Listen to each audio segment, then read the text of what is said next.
Hi friends, అందరికీ నమస్కారం. అంజలి కథలకి స్వాగతం. ఈరోజు జానపద కథ పేరు మధుమంజరి. రచించిన వారు మదన్ గోపాల్. పూర్వము విజయపురి సామ్రాజ్యాన్ని విక్రమసేనుడనే ప్రభువు ప్రజానురంజకంగా రాజ్యాన్ని పరిపాలిస్తున్న రోజులు అవి. విక్రమసేనుడికి సంతానం లేకపోవడంతో ఎన్నో వ్రతాలు నోములు ఆచరించాడు. లెక్కలేనని దానధర్మాలు చేశాడు. కానీ ప్రయోజనం లేకపోయింది. మహామంత్రి ధర్మశీలుని సలహా ప్రకారము మహారాణితో కలిసి ఎన్నో పుణ్యతీర్థాలు సేవించాడు. అయినా అతనికి సంతానం కలగకపోవడంతో రాజకార్యములందు ఆసక్తి లేకుండా చింతాక్రాంతుడై రోజులు వెళ్లదీయసాగాడు. రాజపురోహితుడైన భావన శర్మ అనేక గ్రంథాల్ని పరిశీలించి ఒక రహస్యాన్ని తెలుసుకోగలిగినాడు. వెంటనే రాజమందిరానికి బయలుదేరాడు అతను ఆ విషయాన్ని తెలియచేయటానికి. ప్రభువులకు అభివాదములు. మీకొక ముఖ్య విషయాన్ని తెలియచేయాలి ప్రభు. రాజపురోహితుని స్థానంలో ప్రస్తుతం ఉన్న భావన శర్మ ఎంతో వినయంగా పలికాడు. పూర్వపు రాజపురోహితుల వారసులైన శ్రవణ శర్మ ఆకస్మిక మరణం చెందడంతో అతని కుమారుడైన భావన శర్మ ఆ స్థానంలోకి రావటం జరిగింది. రాజకార్యాలు తప్ప ఇతర విషయాలు ఏవైనా తెలియచేయండి, నిరాసక్తతో పలికాడు విక్రమసేనుల వారు. ఈ సువిశాల విజయపురి సామ్రాజ్యానికి చక్రవర్తులైన మీరు ఎంతో సామంతులను కలిగి ఉండి మానవ సాధ్యమైన విషయాన్ని గురించి ఈ విధంగా నిరాశ చెందటం భావ్యం కాదు ప్రభు. మీ అభిప్రాయం ఏమిటో నాకు అవగతం కావటం లేదు. దయచేసి విషయాన్ని సూటిగా తెలియచేయండి, గంభీరంగా ధ్వనించింది మహారాజు కంఠం. ప్రభు, మరేమీ లేదు. మీరు సంతానం పొందటానికి దుర్లభమైన మార్గం ఒకటి ఉంది. ఆ మార్గం ఏదో మీరు తెలియచేయండి. మహారాజా, మన రాజ్యానికి ఉత్తర దిశలో 100 క్రోసుల దూరంలో ఉంది ప్రచండ భైరవి ఆలయం ఒకటి. ఆ ఆలయాన్ని పూర్వం అక్కడ ఎవరు ఏ కారణంతో నిర్మించారో ఎవరికీ తెలియదు. కానీ ఆలయ సమీపంలోని దివ్యపావని అనే తటాకంలో స్నానమాచరించగలిగిన వారు పాతాళ నాగలోకం చేరగలుగుతారు. పాతాళ నాగలోకంలో నాగ యువరాణిని మెప్పించగలవారికి ఆమె తన శిరోమణిలోని జీవశక్తిని ఇవ్వటానికి నిర్ణయించుకొని ఉంది. ఆ జీవశక్తి ద్వారా మీరు సంతానవంతులు కాగలరు అంటూ వివరించాడు అతను. ఆ మాటలు వింటూనే ఎంతో సంభ్రమంతో అతని ముఖంలోకి చూశాడు విక్రమసేనుడు. శర్మగారు, ఇంతకాలము ఈ రహస్యాన్ని మాకెందుకు తెలియచేయలేదు? కంగుమంది విక్రమసేనుల వారి కంఠం. ప్రభు, ఒక్క విషయాన్ని ఆలోచించండి. ఈ రహస్యం ఇంతవరకు నాకే తెలియకుండా పురాతనమైన గ్రంథాల్లో మరుగున పడిపోయి ఉంది. క్షమించాలి అంటూ ఎంతో వినయంగా పలికాడు అతను. ఆ మాటలతో తన ఆవేశాన్ని అణుచుకున్న విక్రమసేనుడు తన దీర్ఘాలోచనలను కట్టబెట్టి తన ఆసనంలో నుంచి లేచి నిల్చున్నాడు. శర్మ, దివ్య పావని తటాకానికి మనం ఇరువురము ప్రయాణమవుతున్నాము. ఈ రహస్యాన్ని ఇతరులకెవరికీ తెలియనీకు అంటూ ఆ మందిరంలో నుంచి మరొక మందిర అంతర్భాగానికి బయలుదేరాడు విక్రమసేనుల వారు. 40 వర్షముల ప్రాయాన్ని అధిగమిస్తున్న విక్రముడు స్వతహాగా మహావీరుడే కాక దృఢ సంకల్ప చిత్తం కలిగినటువంటి వ్యక్తి. అప్పటికి రాత్రి మొదటి జాము మొదలై ఉంది. విక్రముడు తన దేవేరితో మాత్రము కొన్ని విషయాలు రహస్యంగా తెలియచేసి భావన శర్మను వెంటబెట్టుకుని అశ్వశాల వైపు కదిలాడు. 2 గడియల తర్వాత అశ్వశాలాధిపతికి ఏదో కారణం తెలియచేసి ఆ ఇరువురు విజయపురి నుంచి బయలుదేరారు. విక్రముని అనుమానాలు వేరు. తనకు సంతానం లేకపోవడంతో కొంతమంది రాజోద్యోగుల్లోనే ద్రోహులు ఏర్పడ్డారు. ఆ కారణంతోనే తమ ప్రయాణాన్ని ఎవరికీ తెలియచేయలేదు అతను. రాజపురోహితుడైన భావన శర్మకి అంతటి రాజకీయ పరిజ్ఞానం లేకపోయినప్పటికీ సూక్ష్మగ్రహి కావటంతో ఏ విషయాన్నైనా క్షణాల్లో పసిగట్టగల శక్తి సామర్థ్యాలు అతనికి ఉన్నాయి. కోట వదిలిన తర్వాత కొంత దూరం తిన్నగా ప్రయాణించిన ఆ ఇరువురు ఉత్తర దిశలో తమ ప్రయాణాన్ని కొనసాగించడానికి పూనుకున్నారు. ప్రస్తుతము విక్రమసేనుని కళ్ళ ఎదుట 100 క్రోసుల దూరంలో ఉన్న భైరవి ఆలయము, దివ్య పావని అనే తటాకము స్పష్టంగా కనిపిస్తున్నాయి. చల్లటి గాలి తెమ్మెరల మధ్య వారి ప్రయాణం సుఖంగానే సాగుతూ ఉంది. భావన శర్మ కాస్త పిరికితనం కలిగిన వాడే అయినప్పటికీ పరాక్రమవంతుడైన మహారాజు పక్కనున్నంత వరకు అతను పిరికితనం ప్రదర్శించడు. బళి, కాపాల కామిని, నేటికి నా కోరికలకు అనుగుణంగా నువ్వు విజయం సాధించే మార్గాన్ని తెలియపరిచావు. తక్షణం బయలుదేరు. దివ్యపావని తటాకంలో నుంచి వెలుపలికి ఆ నాగసుందరి రత్నమంజరి బయలుదేరిన తక్షణం బంధించి తీసుకురా అంటూ ఆ గుహ అంతా ప్రకంపించేలాగా భయంకర వికటాట్టహాసమొనరించాడు ఆ కాపాలికుడు. అది శుంభినీ వనంలో ఉన్న పర్వత గుహాంతర్భాగము. మానవమాతృడైన భైరవుడు అనే కాపాలికుడు కఠోర నియమాల్ని ఆచరించి కొన్ని క్షుద్రశక్తులని వశపరుచుకోగలిగాడు.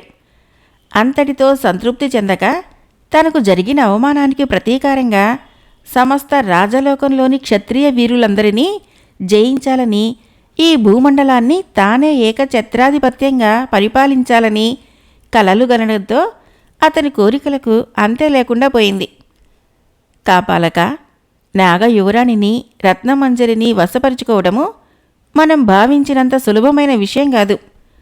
కాలకూట విషపూరితమైన రత్నమంజూష ఆగ్రహంతో కనులెర్ర చేసిన తక్షణము ఈ భూమండలంలో చాలా భాగము భస్మీపటలం కాక తప్పదు. ఆమెను వశపరుచుకోకముందే రత్నమంజరి శరీరంలోని కాలకూటాన్ని నాగలోకంలోనే ఉన్న విషగుండంలోకి విరజిమ్మగలిగేలా చూడాలి. అందుకు ఏదైనా తరుణోపాయాన్ని ఆలోచించండి అంటూ అతనికి ఎదురుగా ఉన్న భేతాళ సృష్టి ప్రసాదిత అయిన కపాలకామిని ఎంతో గంభీరంగా పలికింది.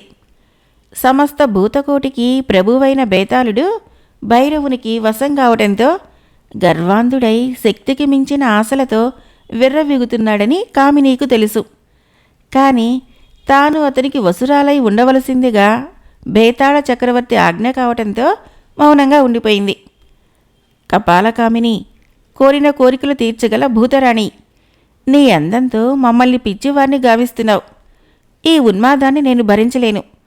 నీ శరీరంలోని ఆకర్షణ శక్తిని కొంత భాగాన్ని అదృశ్యం చేయటమో లేక నన్ను సంతోషపెట్టడమో తప్ప మరో మార్గం లేదు. ఈ మాటలు వింటూనే అందమైన సుందరాంగి రూపంలో ఉన్న కపాలకామిని భళ్ళున వికటాట్టహాసం గావించింది. భైరవ, మూర్ఖంగా ప్రవర్తించకు. కపాలకామినిని వశం చేసుకుని శాశ్వతంగా నీతో బంధించి ఉంచుకోవాలనుకోవటము నీ భ్రమ. ఎలాంటి పరిస్థితుల్లోనూ ఈ విచిత్రమైన కోరికను కోరకు. నీ కార్యసాధనలో ఒక ముఖ్య రహస్యం ఉంది. పరస్త్రీ వ్యామోహం కలిగి ఉన్నప్పటికీ తొందరపడి ఏ స్త్రీనైనా నువ్వు సంభోగించడం జరిగితే శాశ్వతంగా అంధుడివై దీర్ఘవ్యాధి పీడితుడిలా ఉండవలసిందే. ఈ విషయం గుర్తుంచుకో. ఉగ్రరూపిణిలా వక్కాణించిన కపాలకామిని తక్షణము అదృశ్యురాలైంది. తన తొందరపాటుకు తానే చింతిస్తూ ఇక ఎక్కువ సమయం అక్కడ ఉండకుండా ఆ మందిరంలో నుంచి బయలుదేరాడు భైరవ కాపాలికుడు. ప్రస్తుతము అతని ఆలోచనలన్నీ రత్నమంజరిని ఎలా వశపరుచుకోవటమా అనే సమస్య చుట్టూ పరిభ్రమిస్తున్నాయి. దేవి వరప్రసాదితమైన దివ్యాయుధ సంపన్నుడైన చంద్రసింహుని తుదముట్టించడానికి తాను కంకణం కట్టుకున్నాడు. తనకు జరిగిన అన్యాయానికి ఆ చంద్రసింహునికి వీలైనన్ని విధాలుగా బాధలు కలిగించటం ఏమాత్రం అవకాశం ఉన్నప్పటికీ అతన్ని అంతం చేయాలన్నదే భైరవుని అభిలాష. బేతాళుని ద్వారా కానీ కపాల కామిని ద్వారా కానీ చంద్రసింహుణ్ణి ఏం చేయటానికి సాధ్యం కాదు. అందుకు కారణము అతను కాత్యాయని వరప్రభావంతో పొంది ఉన్న దివ్యాయుధాలు. అంతేకాక అతని భార్య వసుంధరాదేవి అకుంఠిత దీక్షా భక్తి పరాయణురాలు కావటం వలన క్షుద్ర దుష్ట శక్తులు ఆ దంపతుల దరి చేరలేవు. నాగలోక యువరాణి రత్నమంజరి శిరోభూషణం ద్వారా సంకల్ప సిద్ధిని పొందటానికి అవకాశం ఉంది. ఆ సంకల్ప సిద్ధిని ప్రయోగించి చంద్రసింహుని రాజ్యాన్ని సైతం కబళించటానికి వీలుంటుందనే ఆలోచనలతో భైరవ కాపాలికుడు శుంభినీ వనంలో రహస్య గృహ ప్రాంతాన్ని తన నివాసంగా ఏర్పాటు చేసుకున్నాడు. అప్పటి నుంచి అతడు కఠోర నియమ నిష్ఠా గరిష్ఠుడై అకుంఠిత దీక్షా తత్పరుడై బేతాళుణ్ణి వశం చేసుకోవటానికి ఎంతో శ్రమపడ్డాడు. శ్రమకు తగిన ఫలితంగా బేతాళుడు ప్రత్యక్షమై తన అనుచర బృందంలో మిక్కిలి శక్తివంతురాలైన కపాలకామినిని అతని ఆధీనం చేశాడు. చంద్రసింహుడు పాంచాల నగరాధీశుడు, మహాపరాక్రమవంతుడేగాక సంతానహీనుడు కూడా. తమ కులదేవత అయిన కాత్యాయని వరప్రసాదంతో కొన్ని మాసాల క్రితమే అతను సంతానవంతుడు కాగలిగే అదృష్టయోగం ఏర్పడింది. ఈ విషయాన్ని తెలుసుకున్న భైరవుడు ఎలాగైనా వసుంధరాదేవి గర్భంలో ఉన్న పిండాన్ని అంతం చెయ్యాలనే నిశ్చయానికి రావటం జరిగింది. కానీ అదంత సులభ సాధ్యమైన విషయం కాదని అతనికి తెలుసు. ఆ కారణంతోనే అతను నాగయువరాణి రత్నమంజరిని ఆశ్రయించటానికి నిర్ణయించుకున్నాడు. ఆ మందిరంలో నుంచి వెలుపలికి వచ్చిన కాపాలికుడు మరో విశాలమైన పూజామందిరంలోకి ప్రవేశించాడు. అక్కడ అతనికి వశమై ఉన్న అనేక క్షుద్రశక్తులు శిలారూపాలుగా పడి ఉన్నాయి. దివ్యదర్పణక, నాగలోక యువరాణిని లోబర్చుకోవటం ఎలాగా? అందుకు మేం చేయవలసిన కార్యం ఎలాంటిది అంటూ దివ్యదర్పకుడు అనే రాక్షస మాంత్రిక శక్తి ముందు నిలుచున్నాడు కాపాలికుడు. మరు గడియలో అతని ఎదురుగానున్న శిలా విగ్రహంలో కదలిక ఏర్పడింది. ఆ కదలికతో పాటు మిక్కిలి భయంకరమైన శబ్దం వినిపించింది. 2 క్షణాల తర్వాత కాపాలిక రత్నమంజరిని వశపరుచుకోగలిగి సంతానవంతుడయ్యాడు విజయపురి ప్రభువు విక్రమసేనుడు. రత్నమంజరి విక్రమసేనుడికి పుత్ర సంతానం కలిగేలాగా తన జీవమణి ద్వారా వరాన్ని ప్రసాదించడం జరిగింది. ప్రస్తుతము విజయపురి యువరాజు అయిన విజయసేనుడు గురుకులంలో విద్యాభ్యాసం ఆచరిస్తున్నాడు. ఆ బాలుని మీద నాగయువరానికి అమితమైన అభిమానం ఉంది. తన సొంత సంతానంలా అనురాగం కురిపిస్తోంది అదృశ్యంగా ఉండి. విజయపురికి 25 యోజనాల దూరంలో పరమానంద మహర్షి వద్ద విద్యనభ్యసిస్తున్నాడు ఆ చిరంజీవి. ప్రతిరోజు అర్ధరాత్రి దాటిన తర్వాత ఆశ్రమంలోకి ఒంటరిగా ప్రవేశిస్తుంది నాగయువరాణి. ఆ సమయాన్ని కనిపెట్టి ఆమెను వశీకరణం చేసుకోవటం తప్ప మరొక మార్గం లేదు. దివ్య దర్పకుడి మాటలు వింటూనే ఆ చోటు నుంచి కదిలాడు భైరవుడు వికటాట్టహాసం వెలువరిస్తూ. పరమానంద ఆశ్రమంలోకి ప్రవేశించడం ఎంతో సులభమని అతని అభిప్రాయం. కాలగర్భంలో 1 సంవత్సరం గడిచిపోయింది. భైరవ కాపాలికుని ప్రయత్నాలుగానే ఉండిపోయాయి. చంద్రసింహుని దేవేరి అయిన వసుంధరాదేవి 9 మాసాలు పూర్తి అయిన పిదప శుభలగ్నాన మంచి ముహూర్తంలో సలక్షణమైన ఒక స్త్రీ శిశువుకు జన్మనిచ్చింది. కాత్యాయిని వరప్రసాదంతో కలిగిన ఆ బాలికకు మధుమంజరి అని నామకరణం జరిగిపోయింది. మధుమంజరి నామకరణోత్సవ సమయంలో శుంభనీవనంలోని భైరవుని నివాస గృహ ప్రాంతంలో రుధిరధారలు వర్షంలా కురిశాయి.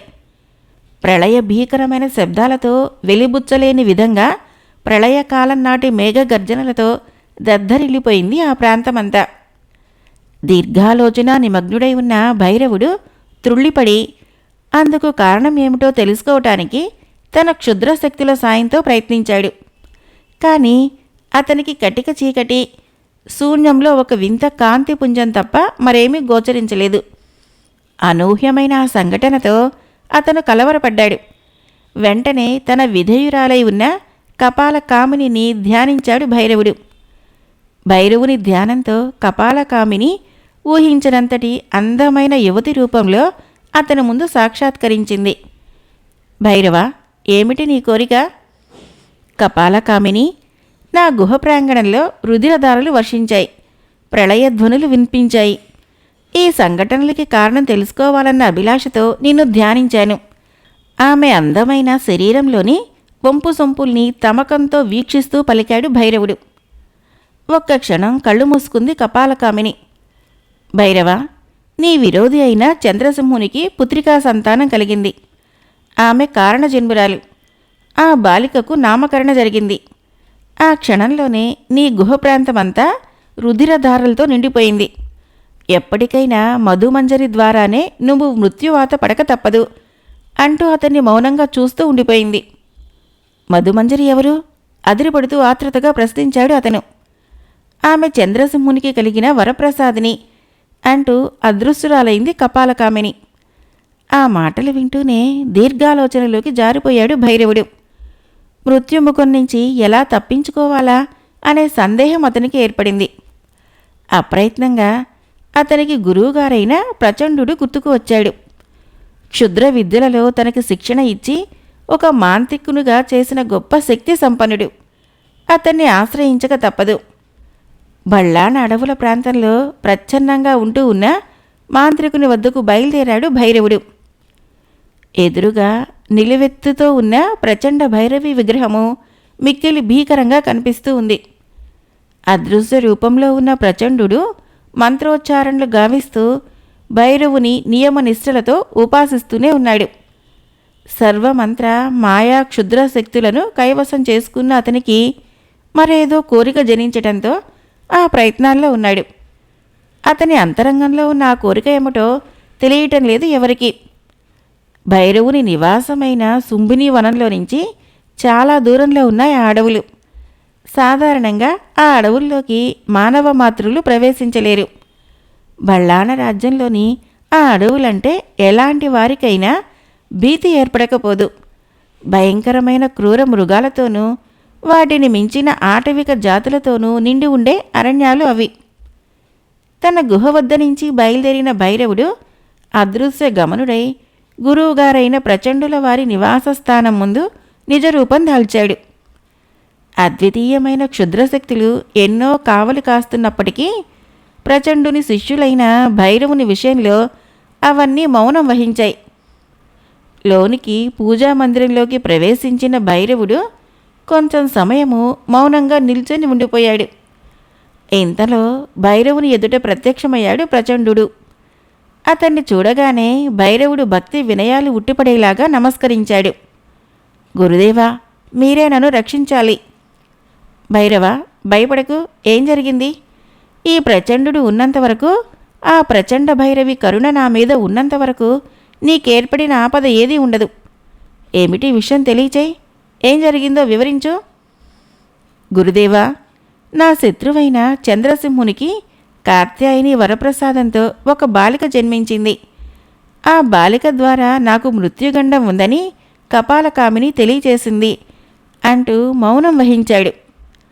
ఆ మాటలు విన్న వెంటనే ప్రచండు ఒక గడియ కాలం కళ్ళు మూసుకున్నాడు. తర్వాత, భైరవ, భయపడకు, ఆ క్షుద్రిని చెప్పింది వాస్తవమే అయినప్పటికీ ఆ ఆపదలో నుంచి నువ్వు బయటపడేందుకు అవకాశం ఉంది. కానీ చాలా అసాధ్యమైన విషయమని సందేహించవలసి వస్తుంది అంటూ మౌనం వహించాడు ప్రచండు. గురుదేవా, ఎలాంటి అసాధ్యమైన కార్యాన్నైనా మీ సహకారం ఉన్నంతవరకు సాధించగలను. దయచేసి నేను చేయవలసిందేమిటో తెలియచేయండి అంటూ వినయంగా ప్రార్థించాడు అతను. భైరవ, నా యవ్వనంలో నుంచి కొంత భాగం తీసి నీకివ్వగలను. ఆ యవ్వన ప్రభావము సుమారు 15 సంవత్సరాలుంటుంది. అంతవరకు నేను జీవోత్సవంలాగా ఈ గుహలో నుంచి కదలకుండా పడి ఉండవలసిందే. ఈలోగా నువ్వు మృత సంజీవుని సంపాదించగలగాలి. మృత సంజీవునిని సంపాదించడానికి నువ్వు పాతాళం బయలుదేరాలి. పాతాళ ప్రభువైన ధూమకేతు ఆధీనంలో ఉంది మృత సంజీవిని.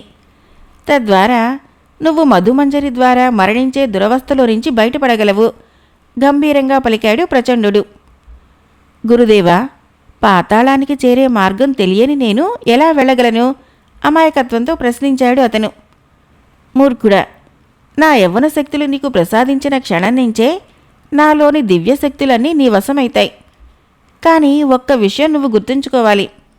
ఏ పరిస్థితుల్లోనూ మానవ స్త్రీలను హింసించరాదు. వారి శీలాలను దోచుకోరాదు. ఆ యువతుల రుధిరము నీ శరీరాన్ని తాకిన వెంటనే నువ్వు అంతం కాగలవు అంటూ భైరవుణ్ణి శుచి అయి రమ్మని తెలియచేశాడు. మరో 2 గడియల పిదప భైరవుడు ప్రచండుని సాయంతో యవ్వనవంతుడు కావటమే కాక అపూర్వమైన దివ్యశక్తులను సైతం పొందగలిగాడు. మరుక్షణంలో నీతి నియమాల్ని వదిలిపెట్టి గురుద్రోహ చింతనతో ఒక్క క్షణమైనా ఆ ప్రదేశంలో ఉండకుండా అదృశ్యుడయ్యాడు భైరవుడు. ఈ విషయాన్ని ఆలస్యంగా గ్రహించిన ప్రచండు లోపలే కృంగిపోతూ వృద్ధునిలా మారి కదలలేక ఆ గుహలోనే ఉండిపోయాడు. ఇక ఆ భైరవుణ్ణి ఆపుచేయటము ఎవరితరమూ కాలేదు. తన నివాసం చేరుకున్న భైరవుడు వెంటనే భయంకరమైన వికటాట్టహాసం చేస్తూ పాతాళానికి బయలుదేరాడు. కాలగర్భంలో 15 సంవత్సరాలు గడిచిపోయాయి. ప్రశాంతమైన వాతావరణంలో శోభాయమానంగా హృదయానందంగా కనిపిస్తూ ఉంది పరమానంద మహర్షుల వారి ఆశ్రమం. వివిధ దేశాల నుంచి వచ్చిన ఎందరో రాకుమారులు ఆ ఆశ్రమంలో విద్యాభ్యాసం గావిస్తున్నారు. దానికి తోడు సమస్త విద్యల్లోనూ పరమానంద మహర్షి ఆరితేరిన విజ్ఞాని. మంత్రతంత్రాది విద్యలతో పాటు సమస్త లలిత కళల్లోనూ అతనికి సాటి మరెవరూ లేకపోవటం వలన క్షత్రియ యువకులందరూ అతని వద్దనే విద్యను అభ్యసించేవారు. 20 సంవత్సరాల ప్రాయంలో ఉన్న విజయపురి యువరాజు విజయసేనుడు అతని ప్రియ శిష్యుడు. ఆ రోజుతో అతని విద్యాభ్యాసం పూర్తి అయినట్లుగా ప్రకటించబడింది. అతను ఆగమనం కోసం విజయపురి నివాసులందరూ 1000 కళ్ళతో ఎదురుచూస్తున్నారు. అంతేకాదు, అతని తల్లిదండ్రులు సైతము విజయసేనుని రాక కోసం ఎదురుతెన్నులు చూస్తున్నారు. ఆ పరిస్థితుల్లోనే విజయపురిలో ఆశ్చర్యంగా కొన్ని వింతలు జరగటం మొదలయ్యాయి. అర్ధరాత్రి వేళలో విజయపురి పట్టణం అంతా వినిపించేలాగా ఆలాపన వినిపించేది. శ్రావ్యమైన గంధర్వగానం వినిపించేది. కొద్ది రోజుల పిమ్మట ఏ మానవతాశక్తిలో ప్రత్యేక కారణాలతో విజయపురి శ్మశానంలో నుంచి ఆ విధంగా రాగాలాపన కావిస్తున్నాయని తెలుసుకోలేకపోయారు. కానీ ఎంత ప్రయత్నించినప్పటికీ అందుకు కారకులెవరో తెలుసుకోలేకపోయారు. విజయపురి ఆస్థాన జ్యోతిష్కులు మాత్రము ఎంతో శ్రమపడిన తర్వాత ఒక రహస్యాన్ని తెలుసుకోగలిగారు. రాజధాని నగరంలో ప్రతిరోజు ఎవరో ఒక అవివాహితుడైన యువకుడు అదృశ్యమవుతున్నాడని మాత్రం గ్రహించగలిగారు. విజయపురి ప్రభువైన విక్రముడు ఈ వార్త విని ఎంతగానో విచారించాడు. ప్రస్తుతము అతన్ని పట్టి బాధిస్తున్న సమస్య అదే. ఆశ్రమంలోని పరమానంద మహర్షులు ఈ విషయం విని దీర్ఘంగా ఆలోచించారు. రాజుగారికి ధైర్యవచనాలు తెలియపరిచారు. ఉదయము 4 బారలు ఎక్కింది ప్రొద్దు. ఆశ్రమంలోని విద్యార్థులందరూ వాటిక సమీపంలోని పాపహరిణి అనే నదిలో స్నానాలు ఆచరించి ప్రాతకాల సూర్యప్రార్థన ముగించుకొని ఆశ్రమం వైపు తిరోగమిస్తున్నారు. వేకువజామునే నిద్రలేచిన విజయసేనుడు తన కాలకృత్యాలను పూర్తి చేసుకొని యథాప్రకారము ప్రాతకాల సమయంలోని పూజాది కార్యక్రమాలు పూర్తి చేసుకొని గురువుగారి కుటీరం ముందు నిల్చొని ఉన్నాడు. ఇంతలో లోపలికి రా నాయనా, శాంత గంభీర స్వరంతో వినవచ్చింది గురువుగారి పిలుపు. లోనికి వినయ విధేతలతో ప్రవేశించాడు క్షాత్ర గంభీరత ఉట్టిపడుతూ ఉన్న విజయసేనుడు. గురుదేవులకి ప్రాతకాల ప్రణామాలు అంటూ శిరస్సు వంచి నమస్కరించాడు. నాయనా విజయసేన, నీకో ముఖ్యమైన రహస్యాన్ని తెలియచేయవలసి ఉంది. అందులోనూ అది నీ జన్మ వృత్తాంతానికి సంబంధించిన రహస్యము అంటూ గంభీర స్వరంతో పలికాడు అతను. ఆ మాటలు వింటూనే విజయసేనుడు ఆశ్చర్యపోయాడు. నాయనా విజయ, నువ్వు నీ తల్లిదండ్రులకు ఏకైక సంతానం. కానీ సంతానహీనులైన తల్లిదండ్రులు ఎంతో వ్యధ చెందిన అనంతరము నీ తండ్రి నాగలోకం వెళ్ళి నాగరాకుమారి రత్నమంజరి శిరోమణి సంపాదించి అందులోని జీవశక్తి ద్వారా నిన్ను పొందగలిగారు. ఎలాంటి విషమ పరిస్థితుల్లోనూ నువ్వు నాగవంశీయులతో విరోధం వహించరాదు. నిన్ను నాగరాకుమారి తన సంతానంలా భావించి అభిమానించింది. అవివాహిత అయిన నాగరాకుమారికి మీ వంశీయులెంతో విధేయులై ఉండవలసిన ఆవశ్యకత ఉంది. కానీ ప్రస్తుతము ఆమెకు అత్యంత భయంకరమైన ప్రమాద స్థితి ఏర్పడింది. ఆ ప్రమాదంలో నుంచి రత్నమంజరిని రక్షించవలసిన వాడివి నువ్వే. ఒక్క గడియ కాలము కళ్ళు మూసుకున్నాడు అతను. విజయ, దురహంకారి, గురుద్రోహి, నీచుడు అయిన ఒక మానవుడు సర్వక్షుద్రశక్తి సంపన్నుడై మృత సంజీవుని సంపాదించి మానవకాంతల్ని ఏమీ చేయలేక దివ్యకాంతైన నాగరాజకుమారి మంజరిని అనుక్షణము హింసిస్తూ ఉన్నాడు. ఆమె కదలటానికైనా అవకాశం లేని విధంగా కృత్రిమ సప్తస్వరాల కలయికతో నిండిన గానాన్ని సృష్టించి ఆమెను వశం చేసుకొని అనుక్షణము హింసిస్తున్నాడు. ఆమెను కాపాడవలసిన బాధ్యత నీదే. నగరానికి వెళ్ళి పౌర్ణమి నాటికి ఇక్కడికి రాగలిగితే నీ కర్తవ్యం ఏమిటో విశదంగా తెలియచేస్తాను అంటూ గంభీరంగా పలికాడు అతను. గురుదేవా, సమస్త శాస్త్ర విద్యలతో పాటు సర్వ వీరోచిత విద్యల్లోనూ నన్ను గొప్పవాణ్ణి కావించారు. మీ ఆజ్ఞ నాకెప్పటికీ శిరోధార్యమే. తక్షణమే తెలియచేయండి. నగరానికి వెళ్ళనవసరం లేదు. మీ ఆజ్ఞ ప్రకారము కారణజన్ముని కాగలిగాను. పొరపడుతున్నావు నాయనా. రాకుమారా, విజయపురి నువ్వు తప్పక వెళ్ళవలసిన అవసరం ఉన్నది. మీ రాజధానిలో జరిగే వింతలు ఏమిటో నువ్వు తెలుసుకోవాలి. అంతేకాదు, రత్నమంజరికి ఏర్పడిన దుస్థితిని తండ్రి గారికి తెలియదు. ఆ వివరాలు తెలియజేయవలసిన ఆవశ్యకత నీ మీద ఉంది. వెళ్ళు నన్ను తలుచుకున్న వెంటనే రత్నమంజరి మీద పడుతున్న హింస ఎలాంటిదో దృశ్యంలా గోచరించగలదు అంటూ ఆశీర్వదించాడు పరమానంద మహర్షి. వారి ఆశీస్సులు పొందిన అనంతరము సహ విద్యార్థి మిత్రుల వద్ద సెలవు తీసుకుని విజయపురికి బయలుదేరాడు విజయసేనుడు. అతని మనసులో రకరకాల భావాలు సుడులు తిరుగుతున్నాయి. అనుక్షణము అతని కర్ణేంద్రియాల్లో గురువుగారైన పరమానంద మహర్షి గారి మాటలే వినవస్తున్నాయి.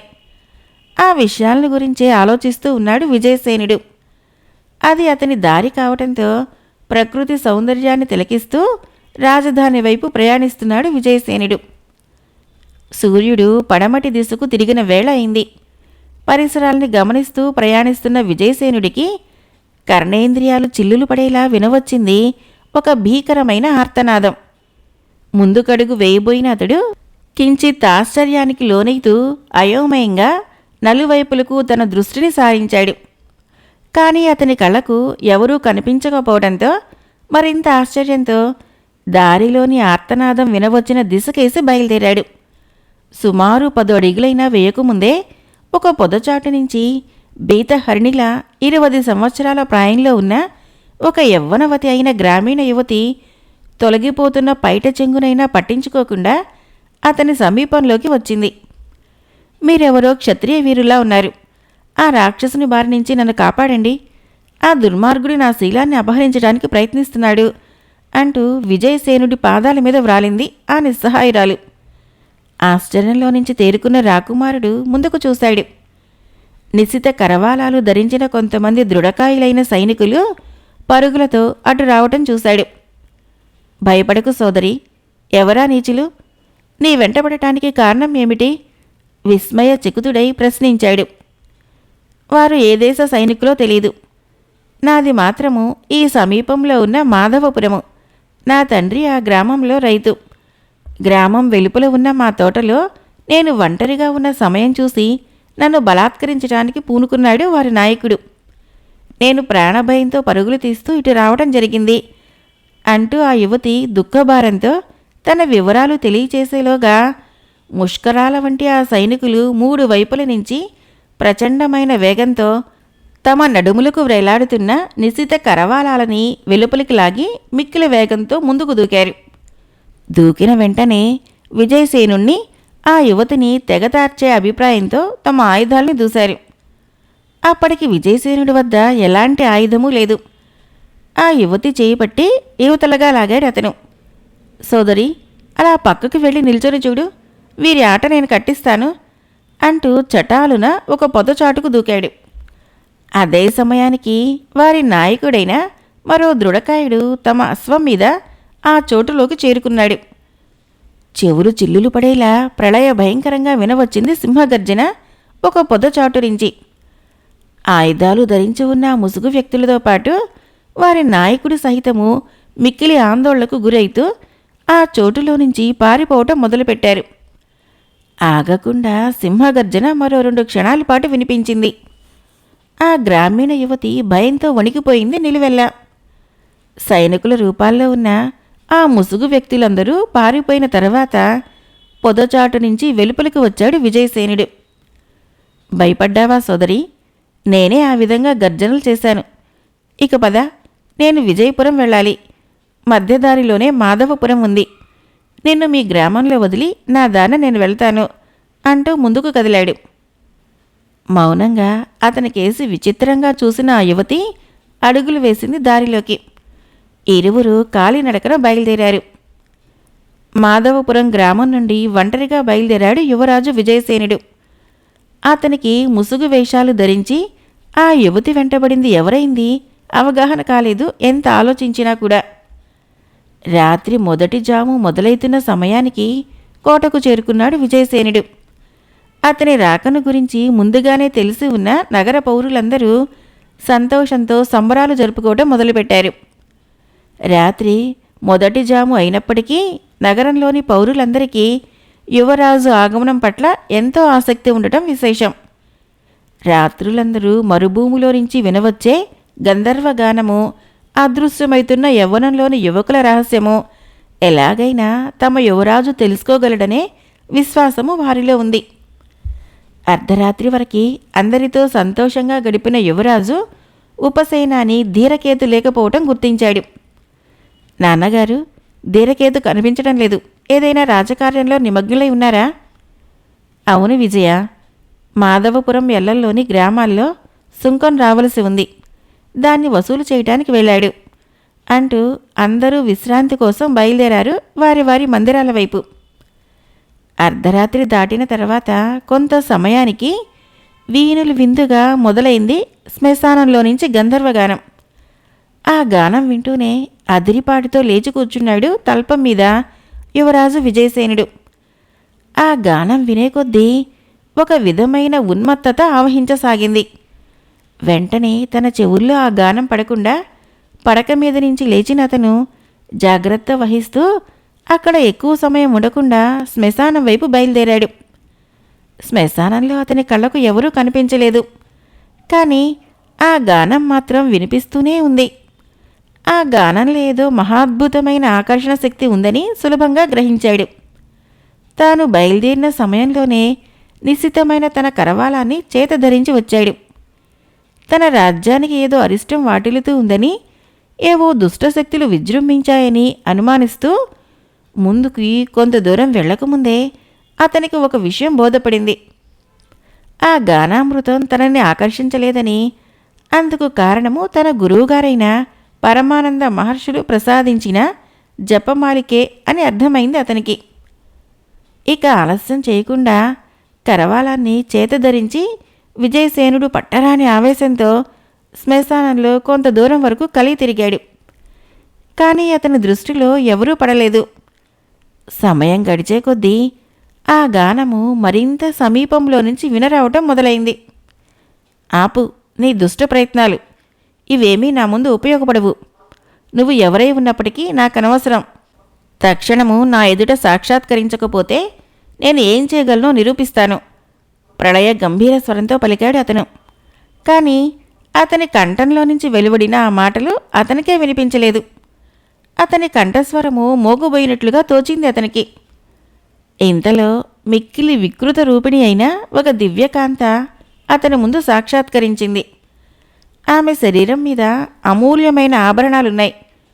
పట్టు వస్త్రధారిణి అయిన ఆ యువతి దారుణమైన వికృత రూపంలో ఉంది.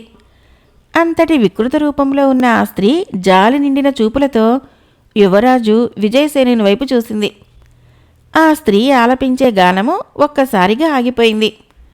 మరు క్షణంలో తన కుడి చేతిని ముందుకు చాపి ముమ్మారు గాల్లోకి తిప్పింది. వెంటనే ఆ యువతి చేతుల్లో నుంచి దూసుకు వచ్చాయి కాంతిరేఖలు కొన్ని. వాటి ప్రభావంతో అదృశ్యుడు కావలసిన విజయసేనుడు మరేదో దివ్యశక్తి తనను ఎక్కడికో లాక్కోబోతున్న అనుభూతితో అలాగే అదృశ్యుడయ్యాడు. మరు క్షణంలో ఆ దివ్యకాంత ఆ మరుభూమి అంతా ప్రకంపించేలాగా ఆర్తనాదం వెలువరిస్తూ అదృశ్యురాలైంది. శ్మశానంలో నుంచి అదృశ్యుడైన యువరాజు విజయసేనుణ్ణి ఒక అదృశ్య శక్తి అతని పడక గదిలోని తల్పం మీదకి చేర్చింది. క్షణకాలం పిదప ఆ అదృశ్య శక్తి దివ్య సుందరీమణి అయిన నాగకన్యలా రూపం దాల్చింది. విజయసేనుడు స్పృహ తప్పి ఉండటం గమనించి అతని వంక తదేకంగా కొంతసేపు పరికించి ఆ చోటులో నుంచి అదృశ్యురాలైంది. సూర్యోదయమైంది. విజయపురి నగరంలో ఆ రోజు ఎవరూ అదృశ్యం కాలేదని తెలియటంతో ప్రభువు విక్రమసేనుడు, ఇతర ప్రముఖులైన రాజోద్యోగులు అందరూ చాలా సంతోషించారు. అప్పటికే నిద్రలేచిన యువరాజు విజయసేనుడు రాత్రి జరిగిందంతా మననం చేసుకుంటూ కాలకృత్యాలు ముగించుకొని నూతన వస్త్రాలంకృతుడై తన ఆయుధాలను ధరించి తల్లిదండ్రులను సమీపించాడు. అతని వాలకము ఎక్కడికో ప్రయాణమైనట్లుగా ఉంది. నాన్నగారు, నన్ను ఆశీర్వదించండి. అంతఃపుర మందిరంలో ఉన్న తల్లిదండ్రులను సమీపించి ప్రణమిల్లిన వెంటనే పలికాడు యువరాజు విజయసేనుడు. విజయ, ఏమిటి హఠాత్ ప్రయాణం? ఎక్కడికి? నాన్నగారు, వివరాలు ప్రస్తుతం నన్ను ప్రశ్నించకండి, పిమ్మట తెలియచేస్తాను. కానీ ఒక్కటి మాత్రము వాస్తవం. మీకు తెలియకుండా మీ కీర్తి ప్రతిష్టలను ఈ భూలోకంలోనే కాక మరే లోకంలోనూ అపకీర్తి రాకూడదనే నా ప్రయాణం, నర్మగర్భంగా పలికాడు యువరాజు. ఇంతలో ఒక దవ్వారికుడు లోన్లోకి ప్రవేశించి వినయంగా అభివాదం చేశాడు మహారాజుకి. ఏమిటి విశేషం? ప్రభు, ఒక పురుషుడు మరో యువతి మీ దర్శనం కోసం కాచుకొని ఉన్నారు. మీతో ఏదో చాలా ముఖ్యమైన విషయం తెలియచేశారు అంటూ వినయంగా పలికాడు అతను. వెంటనే ప్రవేశపరచు అంటూ ఆ మందిరంలో నుంచి వెలుపలికి కదిలాడు విక్రమసేనుడు. వెలుపల ఉన్న మరొక మందిరంలో ఆ వచ్చిన వారిని కలుసుకున్నాడు. ఎవరు మీరు? ఏమిటి మీరు వచ్చిన పని? ప్రభు, మాది చాలా దూర ప్రాంతం. ఈ యువతి నా సోదరి. మేమిరువురము గాన నాట్యాల్లో నిష్ఠాతులం. ప్రతి రాజ్యంలోనూ ప్రదర్శనలు ఇచ్చి పోటీల్లో ఆయా రాజ్యాల్లోని కళాకారులందరినీ ఓడిస్తూ వస్తున్నాము. మీరు కళాప్రియులని విని ఇక్కడికి రావడం జరిగింది. పోటీ ఏర్పాటు చేయగలిగితే సంతోషించగలము. అలాగే మరికొంత సమయం తర్వాత ఏర్పాటు చేయగలం. అంతవరకు మీరు విశ్రాంతి తీసుకోండి.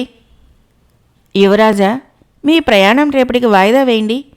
మీతో ఒక ముఖ్యమైన విషయం ముచ్చటించవలసి ఉంది అంటూ గంభీరంగా పలికాడు.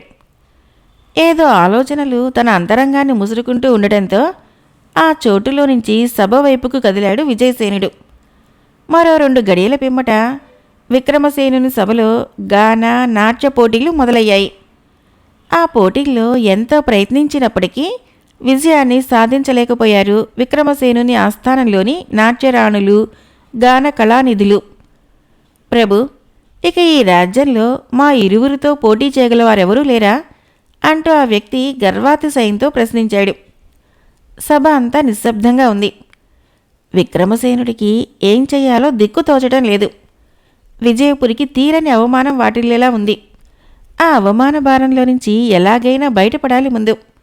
అందుకు ఏం చెయ్యాలా అనే ఆలోచన అతని మనసుని కలిచివేయటం మొదలుపెట్టింది. అప్పటి వరకు మౌనంగా ఉన్న యువరాజు లేచి నిల్చున్నాడు చివ్వాలున. అతని ముఖంలో గాంభీర్యత అలుముకుని ఉన్నది. మహారాజా, ఈ కళాకారులతో మీరు అనుమతిని ప్రసాదిస్తే నేను పోటీ చేయదలుచుకున్నాను అంటూ గంభీర వదనంతో ప్రకటించాడు విజయసేనుడు. సభలో కలకలం బయలుదేరింది. మన యువరాజు గాన నాట్య కళల్లో పోటీ చేయగలరు. అక్కడ చేరిన ప్రజా సమూహంలో నుంచి గుసగుసలు వినరావటం మొదలుపెట్టాయి. ఆశ్చర్యచకితులైన విక్రమసేనుడు ఆందోళనతో కుమారుడి వైపు చూశాడు. కంగారు పడకండి. వీరు ఎంతటి విద్యా సంపన్నురాలై ఉన్నప్పటికీ గర్వమనే దుష్ట నడత కలవారు కావటం వలన వీరు ఓటమిని తప్పక అంగీకరించగలరని నా విశ్వాసం. మీరు అనుమానించకుండా పోటీకి అనుమతినివ్వండి అంటూ నిశిత కరవాలాన్ని తీసి ఆసనంలో ఉంచాడతను. విక్రమసేనుడికి ఓవైపున ఆశ్చర్యంగానే ఉంది. తన కుమారుడు ఆ కళల యందు ఏమాత్రము అనుభవము ప్రావీణ్యత సంపాదించాడో చూడాలనేదే ఆయన కోరిక. కానీ ప్రస్తుతము ఎందరినో చిత్తుగా ఓటమికి గురిచేసినా అలాంటి వారితో పోటీ పడటం అంటే సాధారణ విషయం కాదని విక్రమసేనుడు బాధపడుతున్నాడు. కానీ యువరాజు వారితో పోటీ పడటానికే నిశ్చయించుకోవటము ముందుగా యువరాజు ప్రారంభించాడు. ఇంతలో ఒక విచిత్రం జరిగిపోయింది. విజయసేన, తొందరపడకు. వారు మాయా రూపధారులైన మాంత్రికోత్తముడైన భైరవ కాపాలికుని అనుచరులు అనే మాటలు శూన్యంలో నుంచి వినరావటంతో అలాగే నిశ్చలంగా ఉండిపోయాడు యువరాజు. మరు గడియలో ఆ కళాకారులిరువురు పెద్ద పెట్టిన ఆర్తనాదాల వంటి కేకలు వెలువరిస్తూ అదృశ్యులయ్యారు ఆ చోటు నుంచి. సభలోని వారందరూ భయాందోళనలతో హాహాకారాలు గావించారు. ప్రజలారా, ఎవరూ భయపడకండి. కొన్ని క్షుద్రశక్తులు అనవసరంగా మన మీద దాడి చేయాలని, నన్ను, నా తండ్రి గారిని సర్వనాశనం చేయాలని ఆలోచిస్తున్నాయి. కానీ వాటికెంత మాత్రమూ అవకాశం లేదు. ఆ విషయంలో మీరు అన్యదా భావించకండి అంటూ ప్రజలను ఉద్దేశించి గంభీరంగా పలికాడు. అటు తర్వాత ఎక్కువ సమయం మాట్లాడలేకపోయాడు అతను. తన తండ్రి గారిని, రాజప్రముఖులని వెంటబెట్టుకొని బయలుదేరాడు ప్రత్యేక ఆలోచన మందిరంలోనికి. నాన్నగారు, నేను చెప్పే విషయాలు గుర్తుంచుకోండి. ఎలాంటి పరిస్థితుల్లోనూ నన్ను ఏ క్షుద్రశక్తి ఏమీ చేయలేదు. నా జన్మకు కారకురాలైన నాగయువరాణి ప్రస్తుతం ఆపదలో ఉంది. నేను ఆమెను కాపాడాలి. సెలవు అంటూ మరో మాటకు ఆస్కారం ఇవ్వకుండా ఆ చోటు నుంచి బయలుదేరాడు అదృశ్య రూపంలో. విజయసేనుని కంఠంలో నుంచి వెలువడిన మాటలు వినగానే నిరుత్తుడై అలాగే ఉండిపోయాడు మహారాజు. సంధ్యా సమయం. పాంచాల నగర రాజోద్యానవనంలో 16 వసంతాలు నిండిన యువరాణి మధుమంజరి తన స్నేహితులతో కలిసి విహరిస్తూ ఉంది. అనుక్షణము ఏదో సమస్యతో బాధపడే దానిలా కనిపిస్తూ ఉంటుంది ఆమె. చిలికెత్తలతోనే కాక ఇతరులతో సైతము ఎంతో ఉల్లాసంగా ఉండే రాకుమారి ఉన్నట్టుండి ఎవరో తనతో సంభాషణలు జరుపుతున్నట్లుగా ఆలోచిస్తూ ఉంటుంది. ఆమె మనసు ఏమిటో, ఆమె అప్పుడప్పుడు ఒంటరిగా ఎవరితో సంభాషిస్తూ ఉంటుందో ఎవరికీ తెలియటం లేదు. కొంత సమయం విహరించిన తర్వాత కదిలారు ముందుకు నెమ్మదిగా రాజభవనంలోకి. అమ్మా మధుమంజరీదేవి, మీరెందుకో అన్యమస్కంగా ఉంటున్నారు. కారణం ఏమిటో తెలియటం లేదు. వారిలోని ఒక చిలికత్తె చనువుగా అడిగింది. అయినా జవాబు ఇవ్వకుండా తన ఏకాంత మందిరంలోకి ప్రవేశించింది ఆమె. ఏకాంత మందిరంలోకి ప్రవేశించిన వెంటనే కొంత సమయం వరకు మౌనంగా దీర్ఘాలోచనలతో గడిపింది మధుమంజరి. అందంలో ఆమెను మించిన వారు లేరనే చెప్పాల్సి ఉంటుంది. అప్సరసల్ని మించిన అందచందాలతో అపురూపమైన సమ్మోహన శక్తి కలిగిన సజీవమూర్తి ఆమె. సర్వ విద్యలయందు శిక్షణ పొందిన అపారమైన మేధస్సు కలిగిన యువతి. వసుంధరాదేవి తన కుమార్తె సంగతితో ఆందోళన చెందినప్పటికీ చంద్రసింహుడు ఏమాత్రమూ చెలించేవాడు కాదు. రాకుమారి, మీ తండ్రిగారు వస్తున్నారు. వెలుపల నుంచి ఒక పరిచారిక పరుగు పరుగున లోపలికి వచ్చి ఆ సంగతిని వెల్లడించింది.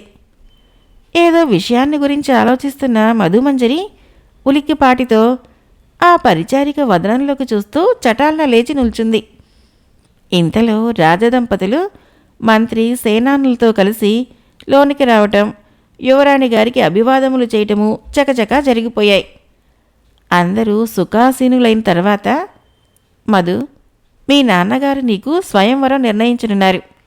నీ అభిప్రాయం ఏమిటో తెలియచేస్తే సంతోషిస్తారు. రాణి వసుంధరాదేవి తాము వచ్చిన పని తెలియచేసింది. ఆ విషయాలు వింటూనే ఆశ్చర్యంగా తన తల్లిదండ్రుల వైపు చూసింది నిస్సహాయతతో. అమ్మా, తొందరపడకండి. నేను స్వయంవరంలో ఎవరినీ నిర్ణయించుకోవడానికి వీల్లేదు. గాన నాట్య కళలతో నన్ను ఎవరైనా ఓడించగలిగితే వాడినే వివాహం ఆడగలను. చిరంజీవి, క్షత్రియ రాకుమారులకి వీరోచిత విద్యలు అవసరం. అంతేకాని నాట్య గాన శాస్త్రాలు ఎంతమాత్రమూ కావు. మహారాజు చంద్రసింహుడు గంభీరంగా అన్నాడు. క్షమించండి నాన్నగారు, ఈ విషయంలో నా నిర్ణయం మారదు. క్షత్రియుడైనా కాకపోయినా, అతడికి రాజ్యం ఉన్నప్పటికీ లేకపోయినప్పటికీ నేను చింతించను. నన్ను ఆ 2 విద్యల యందు ఓడించగలిగిన వ్యక్తిని తప్ప ఇతరులనెవరిని నేను వివాహమాడను అంటూ మొండి వైఖరితో సమాధానమిచ్చింది యువరాణి మధుమంజరి. ఆ మాటలతో ఇక చేయగలిగేదేమీ లేనట్లుగా యువరాణి అభీష్టం ప్రకారము నాట్య గాన పోటీల్లో మధుమంజరిని ఓడించగల వారిని ఆమెకిచ్చి వివాహం జరిపించగలనని ప్రకటించటానికి ఆజ్ఞాపించాడు చంద్రసింహుడు. వారందరూ తన మందిరంలో నుంచి వెలుపలికి వెళ్ళిన తక్షణము తన మందిర ద్వారాలని బంధించింది మధుమంజరి. ఆమె చెలికత్తలు సైతము అందరూ వెలుపలికి వెళ్లారు. అప్పటికే హంసతూలిక తల్పం మీద పవళించిన మధు కళ్ళు మూసుకొని ఆలోచించసాగింది. కొంత సమయం తర్వాత శూన్యంలో నుంచి మధుమంజరి అనే పిలుపు వినవచ్చింది మధురమైన కంఠస్వరంతో. చివాళ్న లేచి కూర్చుంది మధు. మధు, బాధపడకు. నువ్వు కారణ జన్మురాలివి. నా వరప్రసాదిని వైన నీకు తగిన వరుడే లభించగలడు. అతను నీకంటే విద్యలన్నింటిలోనూ పరిపూర్ణుడు. అతనే నిన్ను ఓటమికి గురి చేయగలడు. కానీ అతనికంటే ముందుగా నీ ద్వారా అంతం కావలసి ఉన్న దుర్మార్గుడైన కాపాలిక మాంత్రిక భైరవుడు తన అనుచరురాలైన కపాల కామిని అనే దుష్టశక్తిని నవయవ్వన రూపసుందరుడైన రాకుమారుని వేషంలో పంపగలడు. మహామాయావిని అయిన కపాల కామిని గుర్తించగలగటం నీ బాధ్యత. చాలా జాగ్రత్తగా ఉండవలసి ఉంటుంది. నీ స్వయంవర పోటీల సమయాల్లో ఆయుధాలు ధరించిన నీ తండ్రిని అదృశ్యం చేయటానికి నీ తండ్రి గారి విరోధి అయిన ఆ భైరవుడు సర్వ ప్రయత్నాలు చేయటానికి సంకల్పించాడు. కానీ ఆ విషయంలో నువ్వు ముందుగా జాగ్రత్త పడవలసి ఉంటుంది అంటూ శూన్యంలో నుంచి ఒక స్త్రీ కంఠం వినపడింది. ఆ మాటలు విన్న వెంటనే ఆలోచనలోకి జారిపోయింది మధుమంజరి. పరమానంద మహర్షి ఆశ్రమంలోని పూజామందిరంలో ధ్యాన నిమగ్నుడై ఉన్నారు పరమానంద మహర్షుల వారు. అతనికి ఎదురుగా ఆసీనురాలై ఉంది ఒక యువతి. వేషంలో మానవ కన్యలా కనిపిస్తున్నప్పటికీ ఆమెలో ఏదో దివ్యత్వము ప్రస్ఫుటంగా తొంగి చూస్తూ ఉంది. కాస్త అవతలగా విజయసేనుడు పద్మాసనాసీనుడై ఉన్నాడు. ఆ యువతిని చూసినప్పటి నుంచి అతనిలో ఏదో ఆత్మీయత ఏర్పడుతూ ఉంది. ఆ ఆత్మీయత ఏమిటో అతనికే అనూహ్యంగా ఉంది. అయినా పెదవి విప్పటం లేదతను. కొద్ది క్షణాల అనంతరము పరమానంద మహర్షుల వారు కన్నులు తెరిచారు. ఎదురుగా వారికి విజయసేనుడు మరో క్రొత్త యువతి కనిపించగానే మందహాసం అరించారు. నాయనా విజయ, ఈమె చిత్రమంజరి, పాతాళ నాగరాజు కుమార్తెలలో 3వ కన్య.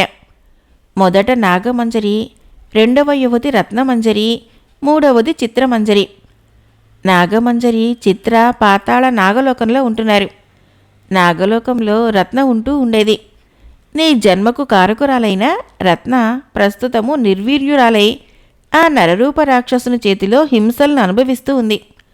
మీ నగర శ్మశానంలో నుంచి నిన్ను కాపాడింది ఈమె అంటూ పరిచయం చేశాడు పరమానంద మహర్షుల వారు. ఆదరాభిమానాలు ప్రస్ఫుటమయ్యేలా చూస్తూ వినయాంజలి సమర్పించాడు చిత్రమంజరికి. ఆమె చిరునవ్వుతో అతన్ని ఆశీర్వదించింది. గురుదేవా, ఇక నా కర్తవ్యం ఏమిటో తెలియచేయండి అంటూ ఎంతో వినయుడై పలికాడు అతను. విజయసేన, పాంచాల నగరాధీశుడైన చంద్రసింహుడికి ముఖ్యమైన విరోధి భైరవుడనే వ్యక్తి. అతన్ని గతంలో రాజ్యం నుంచి బహిష్కరించాడు చంద్రసింహుడు. ఆ అవమానాన్ని భరించుకోలేని భైరవుడు ప్రచండుడనే క్షుద్ర విద్యల్లో పరిపూర్ణుడైన ఒక మానవ మాంత్రికుణ్ణి ఆశ్రయించి అతని ద్వారా బేతాళుణ్ణి ప్రసన్నం చేసుకోవటము, అంతేకాకుండా కపాలకామిని అనే శక్తిని తన ఆధీనంలోకి చేసుకోగలిగాడు. సర్వసిద్ధులను పొందాలనే దురూహతో గురువుగారికే ద్రోహం చేశాడు ఆ కిరాతకుడు.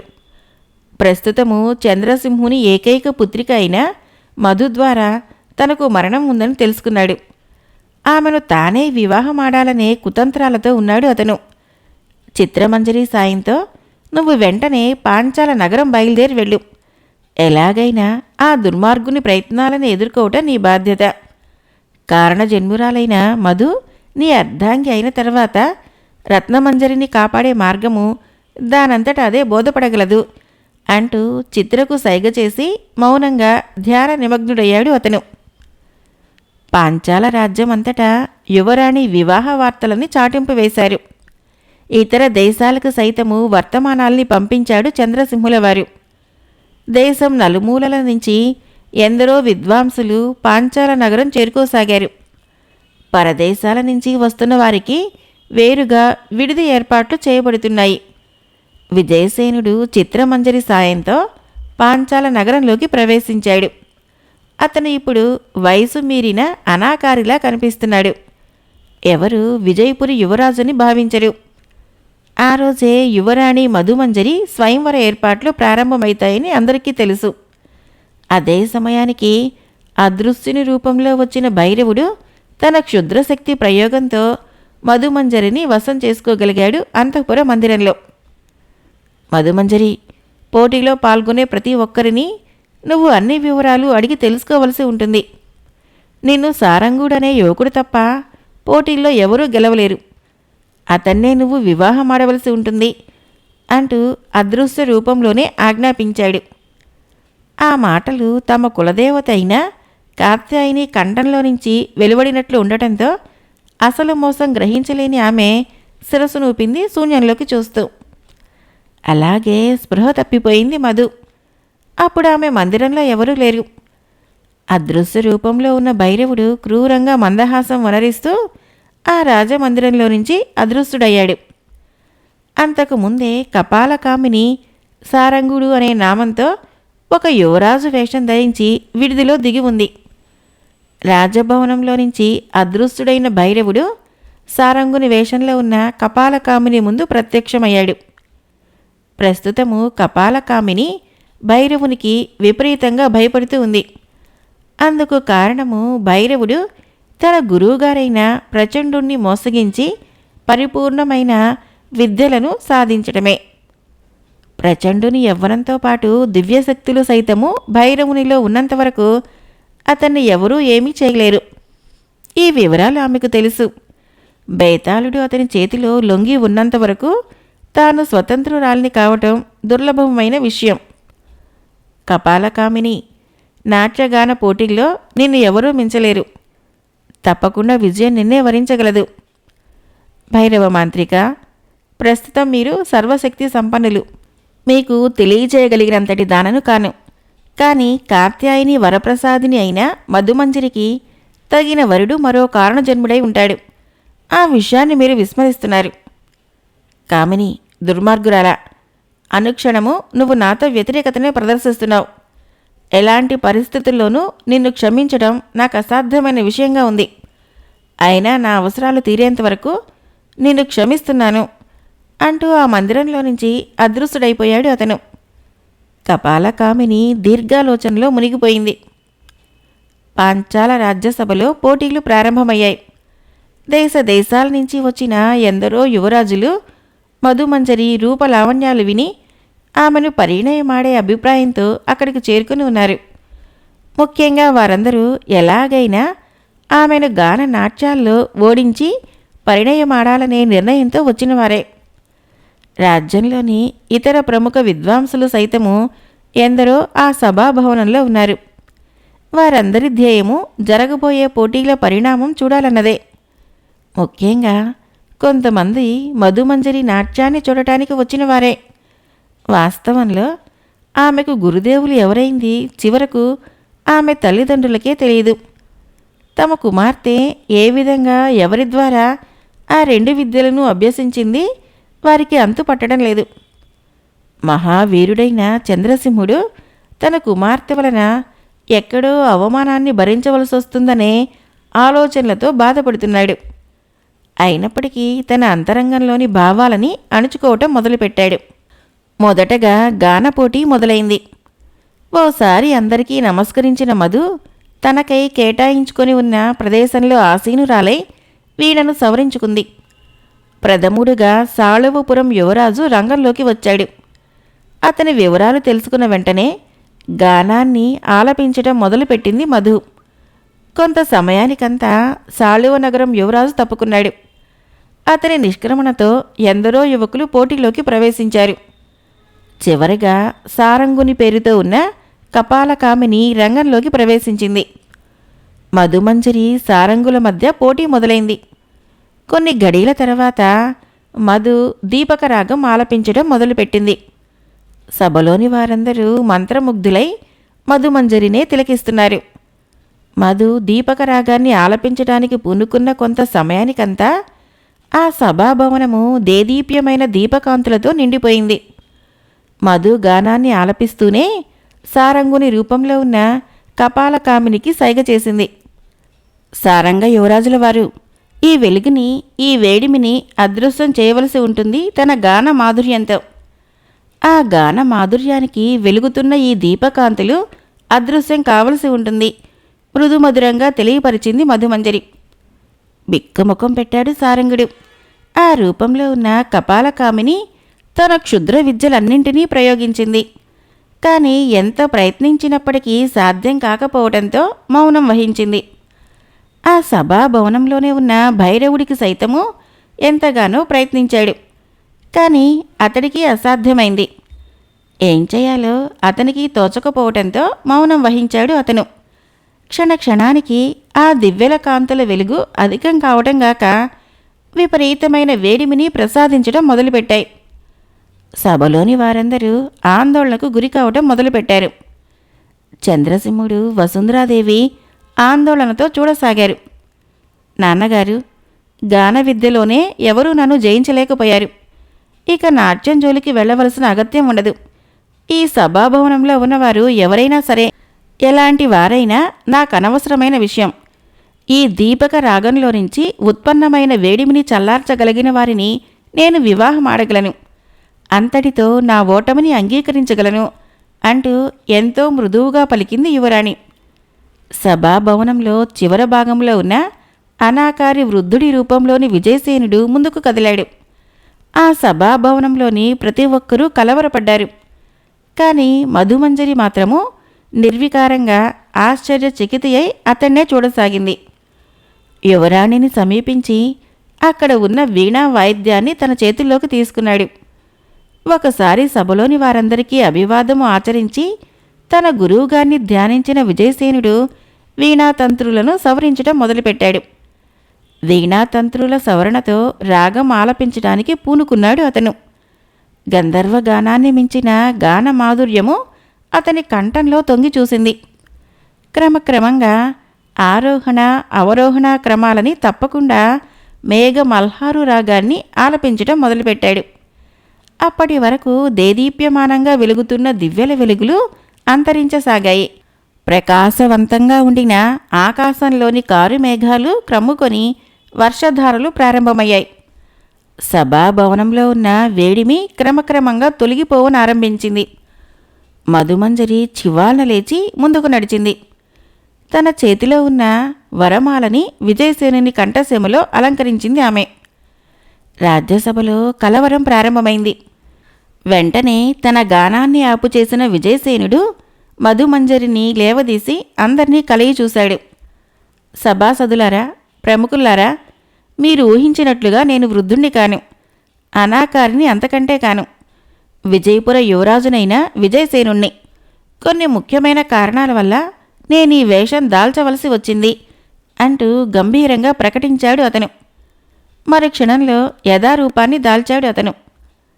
పాంచాల నగరమంతా ఆనంద డోలికల్లో ఊగిపోతూ ఉంది. అందమైన తమ రాజకుమార్తెకు తగిన వరుడు లభించాడనే సంతోష తరంగాల్లో మునిగి తేలుతున్నారు పాంచాల పురప్రజలు. విజయసేనుడి తల్లిదండ్రులు సైతము పాంచాలకు పిలిపించబడ్డారు. వివాహ సమయానికి అతని గురువుగారైన పరమానంద మహర్షుల వారు సభామండపంలో ప్రత్యక్షమయ్యారు.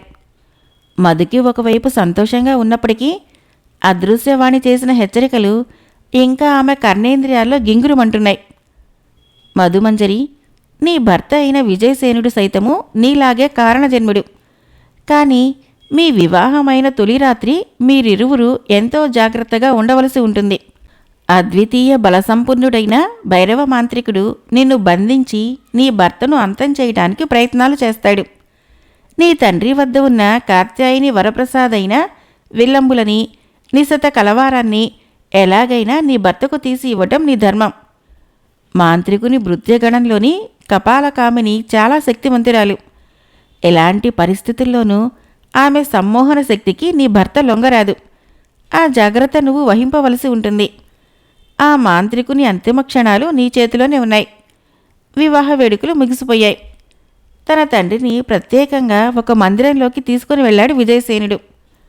నాన్నగారు, మీతో ఒక ముఖ్యమైన మనవి చేయవలసి ఉంటుంది. ఏమిటి విజయసేన? ఆశ్చర్యంతో ప్రశ్నించాడు అతను. మన ఉపదళపతిని తక్షణం బంధించి కారాగారంలో ఉంచండి. అతని ద్వారా ప్రజల్లో విపరీతమైన అసంతృప్తి తల ఎత్తే ప్రమాదం ఉంది అంటూ ఇరువురు పరమానంద మహర్షిని సమీపించారు. అమ్మా మధుమంజరి, నీకు నీ భర్తకు కొన్ని ముఖ్యమైన విషయాలు తెలియజేయవలసి ఉంది. ఇవి చాలా నిగూఢమైన రహస్యాలు గంభీరంగా పలికాడు పరమానంద మహర్షి. అటు పిదప అతను చెప్పే విషయాలు మౌనంగా వింటూ ఉండిపోయారు వాళ్ళు. వారు మౌనం వహించిన తరువాత కొద్ది క్షణాలకంతా ఆ మందిరం అంతా ప్రతిధ్వనించిపోయేలాగా వినవచ్చింది భయంకరమైన వికటాట్టహాసం. చెవులు చిల్లులు పడేలా ఉంది ఆ వికృతమైన వికటాట్టహాసం. భైరవ, నీ క్షుద్రశక్తులు ఏవీ నా ముందు ఉపయోగించుకోలేవు. అమృత సంజీవిని నీ వద్ద ఉండేంతకాలము నువ్వు విర్రవీగగలవు. త్వరలోనే నీ చరిత్రను సమాప్తి చేయించగలను మరింత గంభీరంగా పలికాడు పరమానంద మహర్షి. వెంటనే తన చేతిలోని కమండలంలో నుంచి మంత్రోదకాన్ని అభిమంత్రించి శూన్యంలోకి చల్లాడు అతను. భయంకర ఆర్తనాదాలు వినిపించాయి శూన్యంలో నుంచి. త్వరగా ఈ చోటులో నుంచి బయలుదేరండి. మధుమంజరి, నువ్వు మాత్రము నీ భర్త వెనుదిరిగి వచ్చేంతవరకు చాలా జాగ్రత్తగా ఉండవలసి ఉంటుంది. నేనొక ముఖ్యమైన కార్యార్థినై హిమాలయాలకు వెళ్తున్నాను.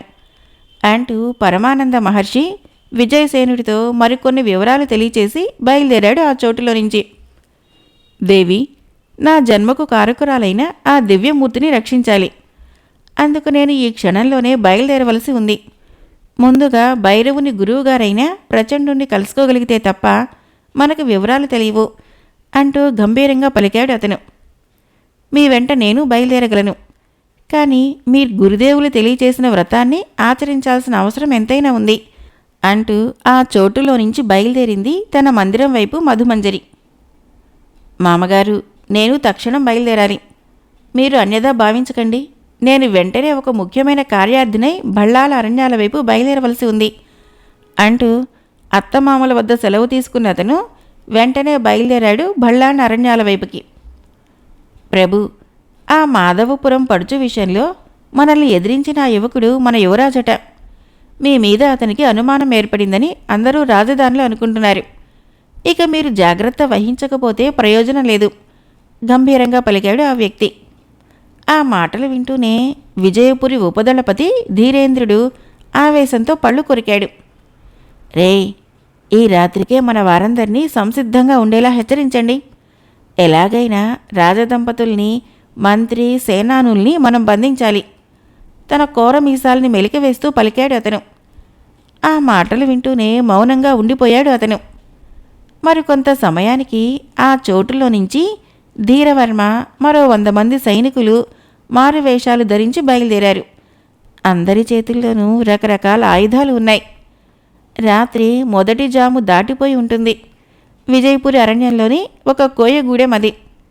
ఆ గూడెం నాయకుడు అతనితో చేతులు కలపటం వలన ఎలాగైనా విక్రమసేనుణ్ణి, మిగిలిన వారిని బంధించాలని ఆలోచిస్తున్నాడు అతను. పాంచాల రాకుమార్తె మధుమంజరిని తమ యువరాజు వివాహమాడాడని తెలియగానే అతని ఆవేశము అవధులు దాటిపోయింది. అంత క్రితం చాలా రోజుల నుంచి అతను మధు మీద ఆశలుంచుకొని ఉన్నాడు. ఎలాగైనా మధుని తన వశం చేసుకోవాలనేది అతడి నిర్ణయం. అందుకు అతనితో సహకరిస్తున్నాడు కోయమాంత్రికుడు.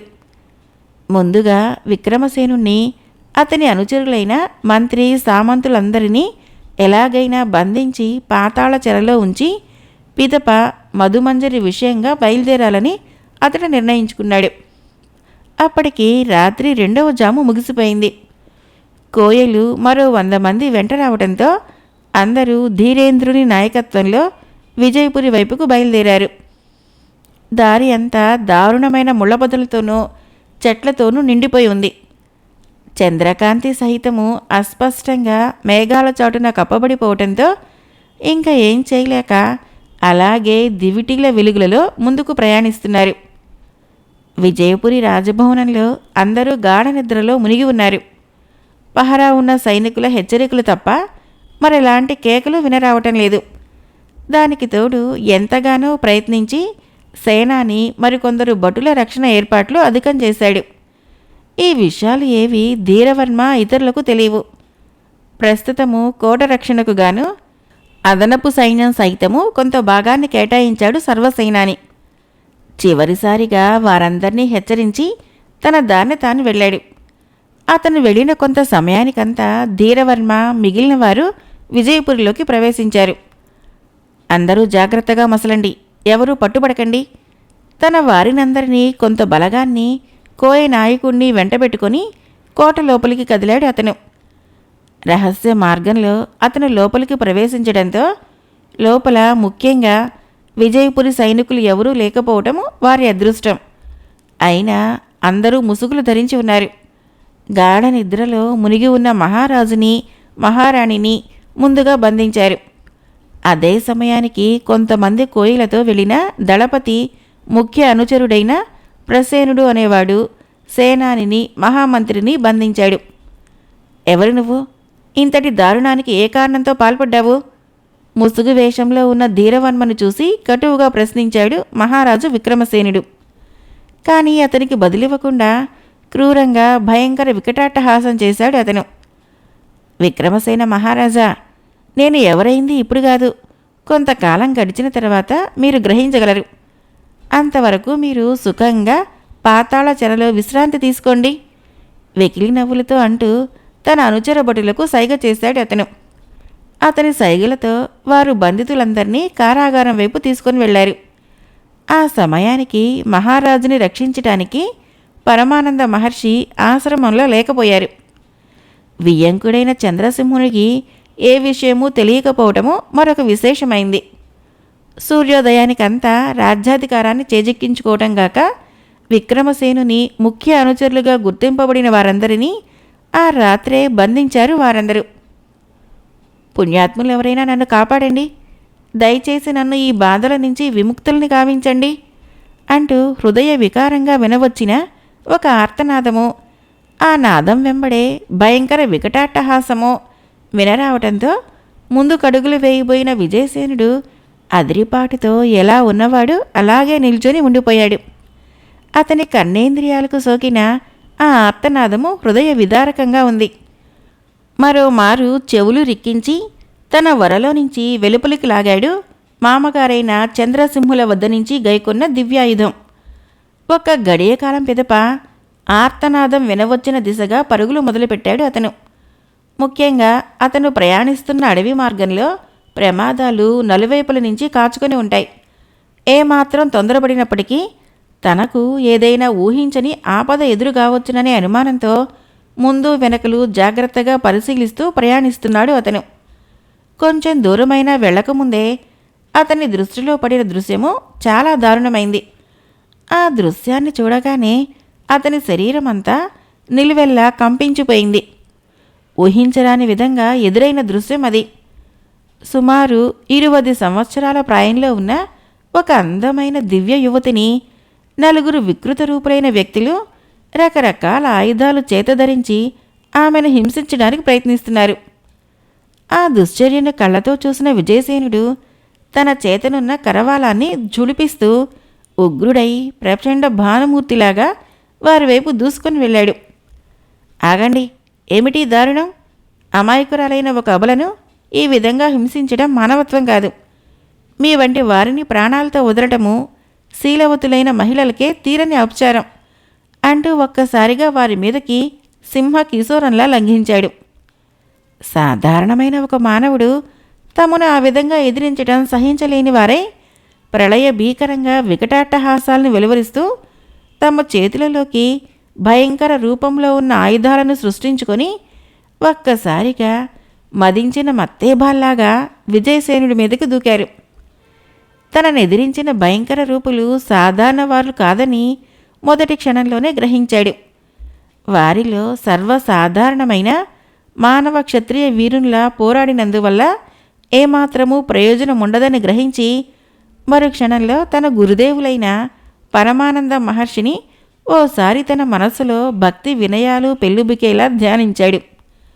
మరు గడియలో విజయసేనుడు సైతము భయంకర రూపం దాల్చి తననెదిరించిన విచిత్ర వ్యక్తులతో తన గురువుల వారే సంక్రమించి మానవాతీత దివ్యశక్తులను ప్రేరేపింపచేసుకొని పరాక్రమంతో పోరాడసాగాడు. వికృత రూపుల చేత చిక్కులుబడి ఉండిన యువతి భయంతో ఓ పక్కగా వెళ్ళి ఒదిగి నిల్చొని ఉండిపోయింది. క్షణక్షణానికి పోరాటం అధికం కాసాగింది. తమనెదిరిస్తున్న యువకుడు మానవుడు కాదని ఏ ఊర్ధ్వలోకవాసి అయినా కావచ్చునని భావించసాగారు వారు. కొద్ది గడియల పోరాటం అయిన తర్వాత ఇక ఆ వీరునితో పోరాటం సాగించడము తమ శక్తికి మించిన విషయంగా గ్రహించి ఒక్కసారిగా ఆ ప్రదేశంలో నుంచి అదృశ్యులయ్యారు వారు. సహోదరి, ఎవరు నువ్వు? ఈ దుండగులు ఎవరో రాక్షస వీరులా ఉన్నారు. వీరి చేతిలోకి నువ్వు ఎలా పట్టుపడ్డావు అంటూ ఎంతో అనునయంగా అడిగాడు విజయసేనుడు. అయ్యా, వారు ఎవరైంది నాకు తెలీదు.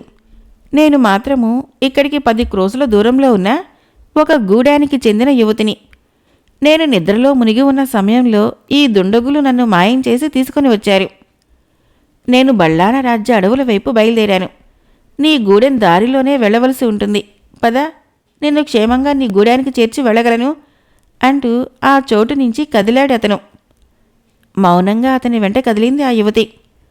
ఆ యువతిని బలాత్కరించడానికి ప్రయత్నించిన ఆ భయంకర రూపులు ఎవరై ఉంటారా అనే ఆలోచనలతో సతమతమైతూ ముందుకు కదిలాడు విజయసేనుడు. కొంత దూరం వెళ్ళిన తర్వాత దారి పక్కనే కనిపించిన ఒక సరోవరం వైపు బయలుదేరాడు. దాహం అధికంగా ఉండటం వలన ఆ బాధ తొలగించుకోవటానికి సరోవరం వైపు కదిలాడు. ఇంతలో, రాకుమారా, తొందరపడకు. నిన్ను అనుసరిస్తున్న యువతి మానవకాంత కాదు, రక్తకేశిని అనే మాయావిని. ఇంత క్రితం నువ్వు ఎదిరించిన భయంకర రూపులందరూ దీని అనుచరులు. ఈ దారిలో ప్రయాణించే వారిని పట్టి పీడించటము దీని అలవాటు. మీ రాజ్యంలో నుంచి అపహరించిన యువకులందరినీ ఇదే బంధించి ఉంచింది. ఈ సరోవరంలోని నీరు మత్తు స్వభావాన్ని కలిగించేవి కావటంతో ఎవరు తాగినప్పటికీ తక్షణము స్పృహ కోల్పోతూ ఉంటారు. ఆ మాటలు చిత్రమంజరివని గ్రహించాడు అతను. కొంత సమయం తర్వాత సరోవరం ఒడ్డున సేద తీర్చుకుంటూ ఉండిపోయాడు విజయసేనుడు. రక్తకేశిని అతని సమీపంలోనే ఉంది. సోదరా, వెళ్ళి దాహం తీర్చుకోండి అంటూ తొందర చేస్తున్నట్లు కనిపించింది రక్తకేశిని. విజయసేనుడు ఎవరైంది ఆ రాక్షసికి తెలుసు. చిత్రమంజరి ద్వారా దాని స్వరూపం ఏమిటో తెలుసుకున్న అతడు తన మనసులోని భావాల్ని వెలిపుచ్చకుండా మౌనంగా ఉండిపోయాడు. కొంత సమయం తర్వాత, రక్తకేశిని, నువ్వు ఎవరో తెలియకపోయినా నీ చర్యలు ఎలాంటివో నాకు తెలుసు. త్వరలోనే నీ అంతు చూడటానికి మళ్ళీ వస్తాను. ఇక ఇప్పటికి సెలవు అంటూ అదృశ్య గమనం అనే విద్య ద్వారా ఆ తటాక సమీపంలో నుంచి అదృశ్యుడయ్యాడు. ఆవేశంతో పళ్ళు కొరుకుతూ భీకరంగా హూంకరిస్తూ ఆ చోటులో నుంచి అదృశ్యురాలైంది రక్తకేశిని, భయంకరమైన రూపాన్ని ధరించి. అంతటితో సమస్య తీరిపోలేదు. అతని మీద ఎలాగైనా పగ సాధించాలనే పట్టుదలతో బయలుదేరింది తన నివాసం వైపు.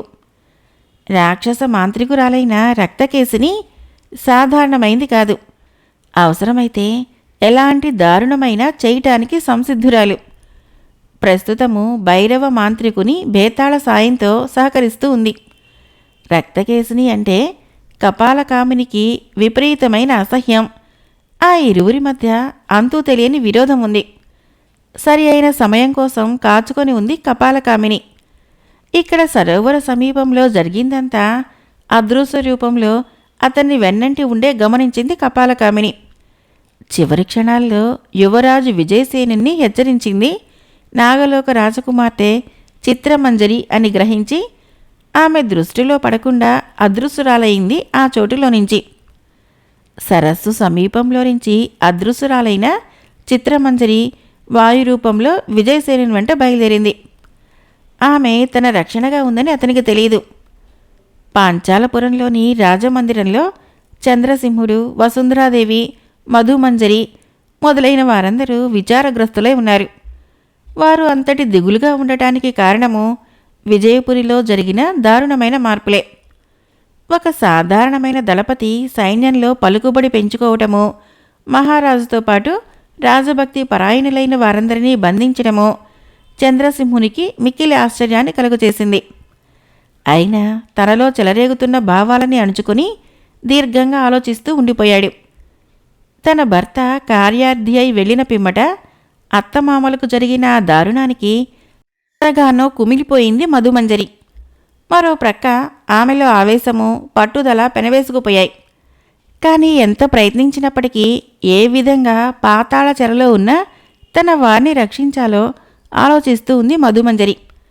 ఆమె ముఖంలో ప్రతిఫలించే భావాలు రకరకాలుగా ఉన్నాయి. కాత్యాయని విగ్రహం ముందుకు నడిచింది మధుమంజరి. భక్తితో కొంతసేపు ప్రార్థించిన పిమ్మట ఆ పూజా మందిరంలో నుంచి వెలుపలికి నడిచింది ఆమె. వెలుపలికి నడిచిన పిమ్మట తన తండ్రిని సమీపించింది. నాన్నగారు, విజయపురిలో జరిగిన ఈ ఘోరం మీకు తెలిసే ఉంటుంది. ఈ స్థితిలో మా అత్తమామల్ని ఎలాగైనా కాపాడాలి. అందుకు మార్గం ఏదైనా ఆలోచించండి అంటూ గంభీరంగా పలికింది ఆమె. మధుమంజరి, బాధపడకు తల్లి. దుర్మార్గులైన ఆ రాజద్రోహులకు సరి అయిన గుణపాఠం నేర్పడానికే ఆలోచిస్తున్నాను. ఒకసారి మన రాజగురువు గారితో సంప్రదించినందువల్ల ఏమైనా ప్రయోజనం ఉంటుందని నా అభిప్రాయము అంటూ ఆ మందిరం నుంచి అవతలికి కదిలాడు. ఇక ఆలస్యం చేయకుండా మధుమంజరి తన ప్రధాన చెలికత్తె అయిన మదనికను రమ్మని కబురు చేసింది. ఎలాంటి సమస్యనైనా దీర్ఘంగా ఆలోచించగల నేర్పు మదనికలో ఉన్నది. మదనిక ద్వారా ఈ సంగతిని గురించి తేల్చుకోవాలనే నిర్ణయానికి వచ్చింది. 2 గడియల పిమ్మట మదనిక ఆ గదిలోకి వచ్చింది. ఏమే మదనిక, నీతో ఒక రాజకార్యం ముచ్చటించాలి.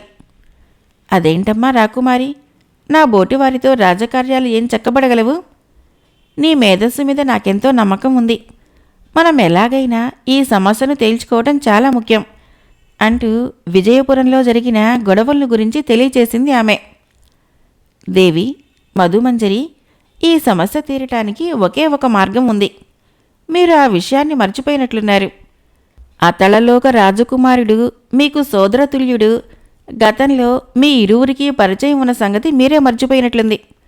కానీ ఈ సంగతిని మీకు తెలియచేయటం వల్ల గుర్తు చేశాను. మదనిక కంఠం నుంచి వెలువడిన మాటలు వినగానే ఆనందంతో ఆమె ముఖము దేదీప్యమానమైంది. అప్రయత్నంగా కాత్యాయని దేవి భక్తుడు, తనని సోదరిలా అభిమానించే అతళలోక రాకుమారుడు గొప్ప శక్తివంతుడు. ఇంద్రజాల మహేంద్రజాలాది విద్యలతో పాటు సమస్త శాస్త్ర విద్యల్లోనూ ఆరితేరిన వ్యక్తి. అతన్ని ఎలాగైనా వెంటనే పిలిపించాలనే నిర్ణయానికి వచ్చింది ఆమె. ఖంగ్ ఖంగుమంటూ నలుదిశలు ప్రతిధ్వనించిపోయేలా వినవచ్చాయి కరవాలాల మ్రోతలు. ఆ మ్రోతలు పరిసరాలన్నింటినీ ప్రకంపింపజేస్తున్నాయి. భూలోకం బయలుదేరిన అతళలోక యువరాజు శత్రుంజయుడు ఆ కరవాలాల శబ్దాలు వింటూనే ఆశ్చర్యంగా తన దృష్టిని సారించాడు అటువైపు. భయంకరాకారులైన కొంతమంది రాక్షస వీరులు మిక్కిలి వేగవంతంగా తన కరవాలాలని తిప్పుతూ ఒంటరిగా ఉన్న మానవ యువకునితో పోరాటం కొనసాగిస్తున్నారు. రేయ్ మానవాధమా, ఈ రక్తకేతుని సోదరులతో పోరాటం చేయటం సర్వసాధారణమైంది కాదు. నిన్ను ఖండఖండాలుగా తెగవేయిందే వదిలిపెట్టము. వారిలో ఒక భయంకర రూపుని కంఠము అతి భీకరంగా వినిపించింది. అయినప్పటికీ ఆ మానవ వీరుడు ఏమాత్రమూ వెనుకంజ వేయటం లేదు. కొంత సమయం తర్వాత ప్రచండమైన వేగంతో ఆ మానవ వీరుడు తన దక్షిణ హస్తంలోని కరవాలాన్ని జళిపిస్తూనే ఆ ఆయుధాన్ని తన మామగారైన చంద్రసింహునికి ప్రసాదించిన కాత్యాయని దేవుని స్మరించాడు. ఆమెను స్మరించిన వెంటనే ఆ యువకుని శరీరంలోకి నూతనమైన ఉత్సాహం ప్రవేశించింది. అతనే విజయసేనుడు. బళ్ళాన్ అరణ్యాల్లోకి నిజరూపం ధరించి ప్రవేశించబోయేంతటిలోగా అటువంటి సంఘటన ఎదురైంది అతనికి. దూరం నుంచి ఆ పోరాటాన్ని గమనించిన శత్రుంజయుడు పట్టరాని ఆగ్రహంతో తన దివ్యాయుధాన్ని చేతధరించి పోరాటం కొనసాగుతున్న ప్రదేశంలోకి పరుగులు తీశాడు. అదే సమయానికి చిత్రమంజరి అదృశ్య రూపంలో అక్కడికి చేరుకుంది. తన మాయను ఉపయోగించి విజయసేనుణ్ణి ఆ ప్రాంతంలో నుంచి అదృశ్యం చేసింది ఆమె. శత్రుంజయునితో పాటు ఆ భయంకర రూపులు సైతం ఆశ్చర్యపోయారు. మరు గడియలో ఆ అరణ్య ప్రాంతమంతా దద్దరిల్లేలా ఆ చోటు నుంచి బయలుదేరారు భయంకర రూపులైన రాక్షస వీరులు. వారు వెళ్లిన పిమ్మట శత్రుంజయుడు ఉలిక్కిపడ్డాడు. తనకు సోదరి సమానురాలైన పాంచాల రాజకుమార్తె మధుమంజరి ఏదో ఆపదలో ఉండి తనను ప్రార్థిస్తూ ఉందని గ్రహించి ఇక ఆలస్యం చేయకుండా అదృశ్యుడయ్యాడు. బళ్ళాన్ అరణ్యంలోని భయంకరమైన పర్వత చర్యల ప్రాంతంలో తాను ఒంటరిగా నిల్చున్న విషయాన్ని తెలుసుకున్నాడు విజయసేనుడు. విజయసేనుడికి ఎదురుగా కాస్త దూరంలో చిత్రమంజరి అదృశ్య రూపంలో ఉంది. ఆమెను తన దివ్యశక్తి మంత్రోచ్చరణ ద్వారా పసిగట్టిన విజయసేనుడు వినమ్రుడై నమస్కరించాడు. విజయసేన, ఇక్కడికి ధనువు దూరంలో మహామాంత్రికుడైన ప్రచండుని నివాసమైన పర్వత గుహ ఉంది. అందులో అతను నిశ్చలంగా ఆలయ ప్రతిమ రీతిలో ఉంటున్నాడు. అతని ద్వారా తప్ప మరో విధంగా ఆ భైరవుని రహస్యం తెలుసుకోవటం సాధ్యం కాదు. బయలుదేరు, వెంటనే బయలుదేరు అంటూ మిక్కిలి భయంకరమైన దారి వైపు సుడివాయువు రూపంలో దూసుకునిపోయింది చిత్రమంజరి. వెంటనే అతను ఆలస్యం చేయకుండా అటువైపు వెళ్లటం మొదలుపెట్టాడు.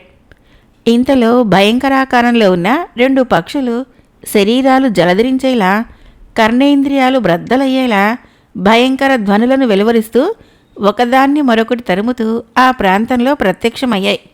వాటి భీకర రూపాల్ని చూడగానే అదిరిపడ్డాడు విజయసేనుడు. తాను వాటి దృష్టిలో పడకుండా ముందుకు వెళ్లటం సాధ్యం కాని పని. కానీ వాటి చూపుల్లో పడ్డ పిమ్మట ఇక ప్రాణాలతో అవి వదిలిపెట్టవని సులభంగా అర్థమైంది. చిత్రమంజరి నిర్దేశించిన దారిలోనే ఆ పక్షులు దారుణంగా పోరాటాన్ని ప్రారంభించడం గమనించాడు. ఇంతలో ఊహించని విధంగా మరో సంఘటన జరిగిపోయింది. అప్పటి వరకు ఆ ప్రాంతంలో చల్లటి శీతల వాయువుతో నిండి ఉండటము కాస్త ప్రశాంత వాతావరణంలా తోచింది అతని మనసుకి. కానీ ప్రస్తుతం ఉన్నట్టుండి అమితమైన వేడిమితో నిండిపోవటం మొదలుపెట్టింది. ఉన్నట్టుండి ప్రచండుని గుహద్వారం వద్ద దారిలో నిలవెత్తున అగ్నిజ్వాలలు ప్రత్యక్షం కావటం మొదలుపెట్టాయి. విజయసేన, కంగారు పడకు. ఇదంతా కపాలమోహిని అనే భూతవాణి మాయాజాలం. ఆ భైరవుని చేతిలో చిక్కుబడి ఉన్న కపాల కామిని అతనికి విధేయురాలై ఉంటుంది. మరో 2 గడియల్లో నిన్ను ఆవలికి సురక్షితంగా నేను చేర్చగలను అని చిత్రమంజరి మాటలు. ఆ సంగతి అతనికి సులభంగా అర్థమైంది. ఎందుకైనా మంచిదనే అభిప్రాయంతో తన వర నుంచి నిశ్చిత కరవాలాన్ని వెలుపలికి లాగి చేతిలో ఉంచుకొని నిల్చున్నాడు విజయసేనుడు. చిత్రమంజరి, నువ్వు నాగసుందరివి అయినంత మాత్రాన ఈ కపాలకామినిని ఎదిరించటం అసాధ్యమైన విషయం. అనవసరంగా నీ సోదరి రత్నమంజరిలా నువ్వు బాధింపబడటం, చిత్రహింసలను అనుభవించడం తప్ప నువ్వు సాధించేదంటూ ఏమీ ఉండదు. నా సలహా పాటించి నాగులోకం వెళ్ళు. ప్రళయ గంభీర నినాదంలా ఉంది కపాలకామిని కంఠం. ఆ వాక్కులు వింటూనే చిత్రమంజరి కలవరపడింది. వాస్తవంలో తన నాగ దివ్యశక్తులు బేతాళ అసహితమైన చిత్రమంజరి ముందు ఏమాత్రమూ నిలబడవని ఆమెకు తెలుసు. విజయసేనుడికి సాయం చేయాల్సిందిగా మహాశక్తి సంపన్నులైన పరమానందుల వారి ఆనతి. తన సోదరి అయిన రత్నమంజరిని కాపాడాలి. కానీ గురుద్రోహి అయిన ఆ భైరవుడు తన భూతశక్తి అయిన కపాలకామినిని ఆ చోటులో కావలి ఉంచాడు. ఏం చెయ్యాలో ఆమెకి కర్తవ్యం బోధపడని సమయం అది. విజయపురి యువరాజా, నీ మీద నాకెంతో జాలి కలుగుతూ ఉంది.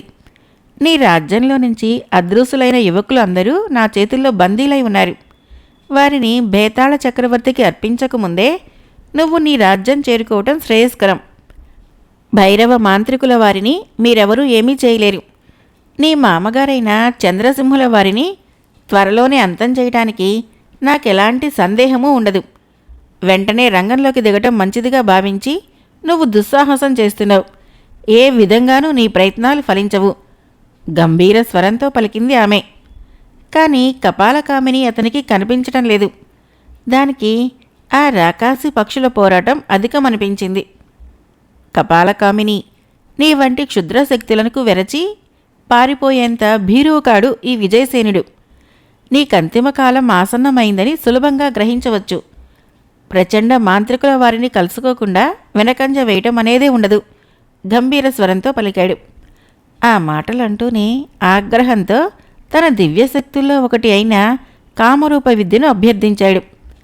అవసరమైన ఏదో ఏకాంత సమయాల్లో తప్ప ఉపయోగించరాని శక్తులు అవి. కామరూప విద్యా ప్రభావంతో వాయురూపం ధరించాడు విజయసేనుడు. ప్రళయం లాంటి వాయురూపంలో ఆ పరిసరాలన్నింటినీ కలచివేయటం మొదలుపెట్టాడు. అప్పటికీ కంగారు పడలేదు కపాలకామిని. తన భయంకర వికటాట్టహాసాలతో ఆ ప్రాంతాన్ని కంపింపచేయటం మొదలుపెట్టింది. కానీ ఆమెచే సృష్టించబడిన రాకాసి పక్షులు సైతము అదృశ్యమయ్యాయి. అంతవరకు పెనుజ్వాలలతో నిండి ఉన్న ప్రచండుని గుహద్వార మార్గము స్పష్టంగా కనిపిస్తూ ఉంది ప్రస్తుతం. అటువైపు నడిచాడు అతను. సమయం మించిపోకముందే కపాలకామిని ప్రయత్నాలు ధ్వంసం చేయాలనేది అతని పట్టుదల. ఇంతలో మరొకమారు ప్రళయ భీకరమైన అట్టహాస ధ్వనులతో అతని ముందు ప్రత్యక్షమైంది భీకర రూపంలో ఉన్న కపాలకామిని. యువరాజా, వృధా ప్రయత్నాలు వదిలి నీ దాన్ని నువ్వు తిరిగి వెళ్ళు. అనవసరమైన శ్రమలకు లోనయ్యి సర్వనాశనం గాకు. అక్కడ విజయపురిలో నీ తల్లిదండ్రులు ఆత్మీయులు చెరసాలలో ఉన్నారు. మీ దళపతి ధీరేంద్రుడు రాజ్యాధికారాన్ని హస్తగతం చేసుకున్నాడు. వెళ్ళి వారిని కాపాడటానికి ప్రయత్నించు. మేఘ గంభీర స్వరంతో ధ్వనించింది ఆమె కంఠం. కపాలకామిని, ఏది ఏమైనప్పటికీ నేను మాత్రం తప్పకుండా ప్రచండుని కలుసుకోక తప్పదు. నా చేతిలో ఈ కాత్యాయని వరప్రసాదితమైన ఆయుధాలు ఉన్నంతవరకు నీ క్షుద్రశక్తులు నన్ను ఏమీ చేయలేవు అంటూ గంభీర స్వరంతో పలికాడు. మూర్ఖుడా, అనుభవించు అంటూ హూంకరించిన కపాలకామిని ఏదో క్షుద్రశక్తిని ప్రేరేపించింది. మరుక్షణంలో చెవులు చిల్లులు పరిచేలాంటి శబ్దం వెలువడసాగింది ఆమె కంఠంలో నుంచి. వాయురూపంలో నుంచి వర్షరూపం దాల్చాడు విజయసేనుడు. అదే సమయంలో తన చేతనున్న కాత్యాయిని వరప్రసాదితమైన విల్లంబులను చేతిలోకి తీసుకొని ప్రచండమైన వేగంతో ప్రయోగించటానికి పూనుకున్నాడు. అతని ప్రయోగంతో ఆ ప్రాంతమంతా ప్రతిధ్వనించింది. కపాలకామిని భయంతో ఆ ప్రదేశంలో నుంచి అదృశ్యురాలే భైరవ మాంత్రికుని నివాసం వైపు బయలుదేరింది. ప్రచండుని గుహవైపు బయలుదేరాడు విజయసేనుడు. అప్పటికే అతను యథారూపం దాల్చి ఉన్నాడు. సోదరి, ఏమిటిది? ఏం జరిగింది? నీ వివాహానికైనా ఆహ్వానించని నువ్వు ఈ సమయంలో నన్ను స్మరించటంలో ఏదో విశేషం ఉండే ఉంటుంది. ఎంతో అభిమానపూర్వకంగా పలకరించాడు. క్షమించు సోదరా, అనుకోని పరిస్థితుల్లో నా వివాహము విజయపురి యువరాజుతో జరిగిపోయింది. ప్రస్తుతము నా భర్త లేని సమయాన్ని చూసి రాజద్రోహానికి పూనుకున్న ఒక నీచుడు విజయపురి మహారాజైన నా మామగారిని ఇతర ఆత్మీయులను బంధించి రాజ్యాధికారం చేచెక్కించుకున్నాడు. అంతేకాదు నా వారినందరినీ పాతాళ చెరలో బంధించాడు. ఆ చెరసాలని కోయ మాంత్రికులు కావలే కాస్తున్నారు. మా వారు వచ్చేలోగా వారినందరినీ కాపాడవలసిన ధర్మం నాకుంది. ఏం చెయ్యాలో తోచక నిన్ను స్మరించవలసి వచ్చింది. ఆ మందిరంలో చంద్రసింహుడు, వసుంధరాదేవి తదితరులందరూ సుఖాసీనులై ఉన్నారు. వారిలో ఏ ఒక్కరి వదనంలోనూ ప్రశాంతత కనిపించడం లేదు. ఒక్క క్షణము దీర్ఘంగా ఆలోచించాడు శత్రుంజయుడు.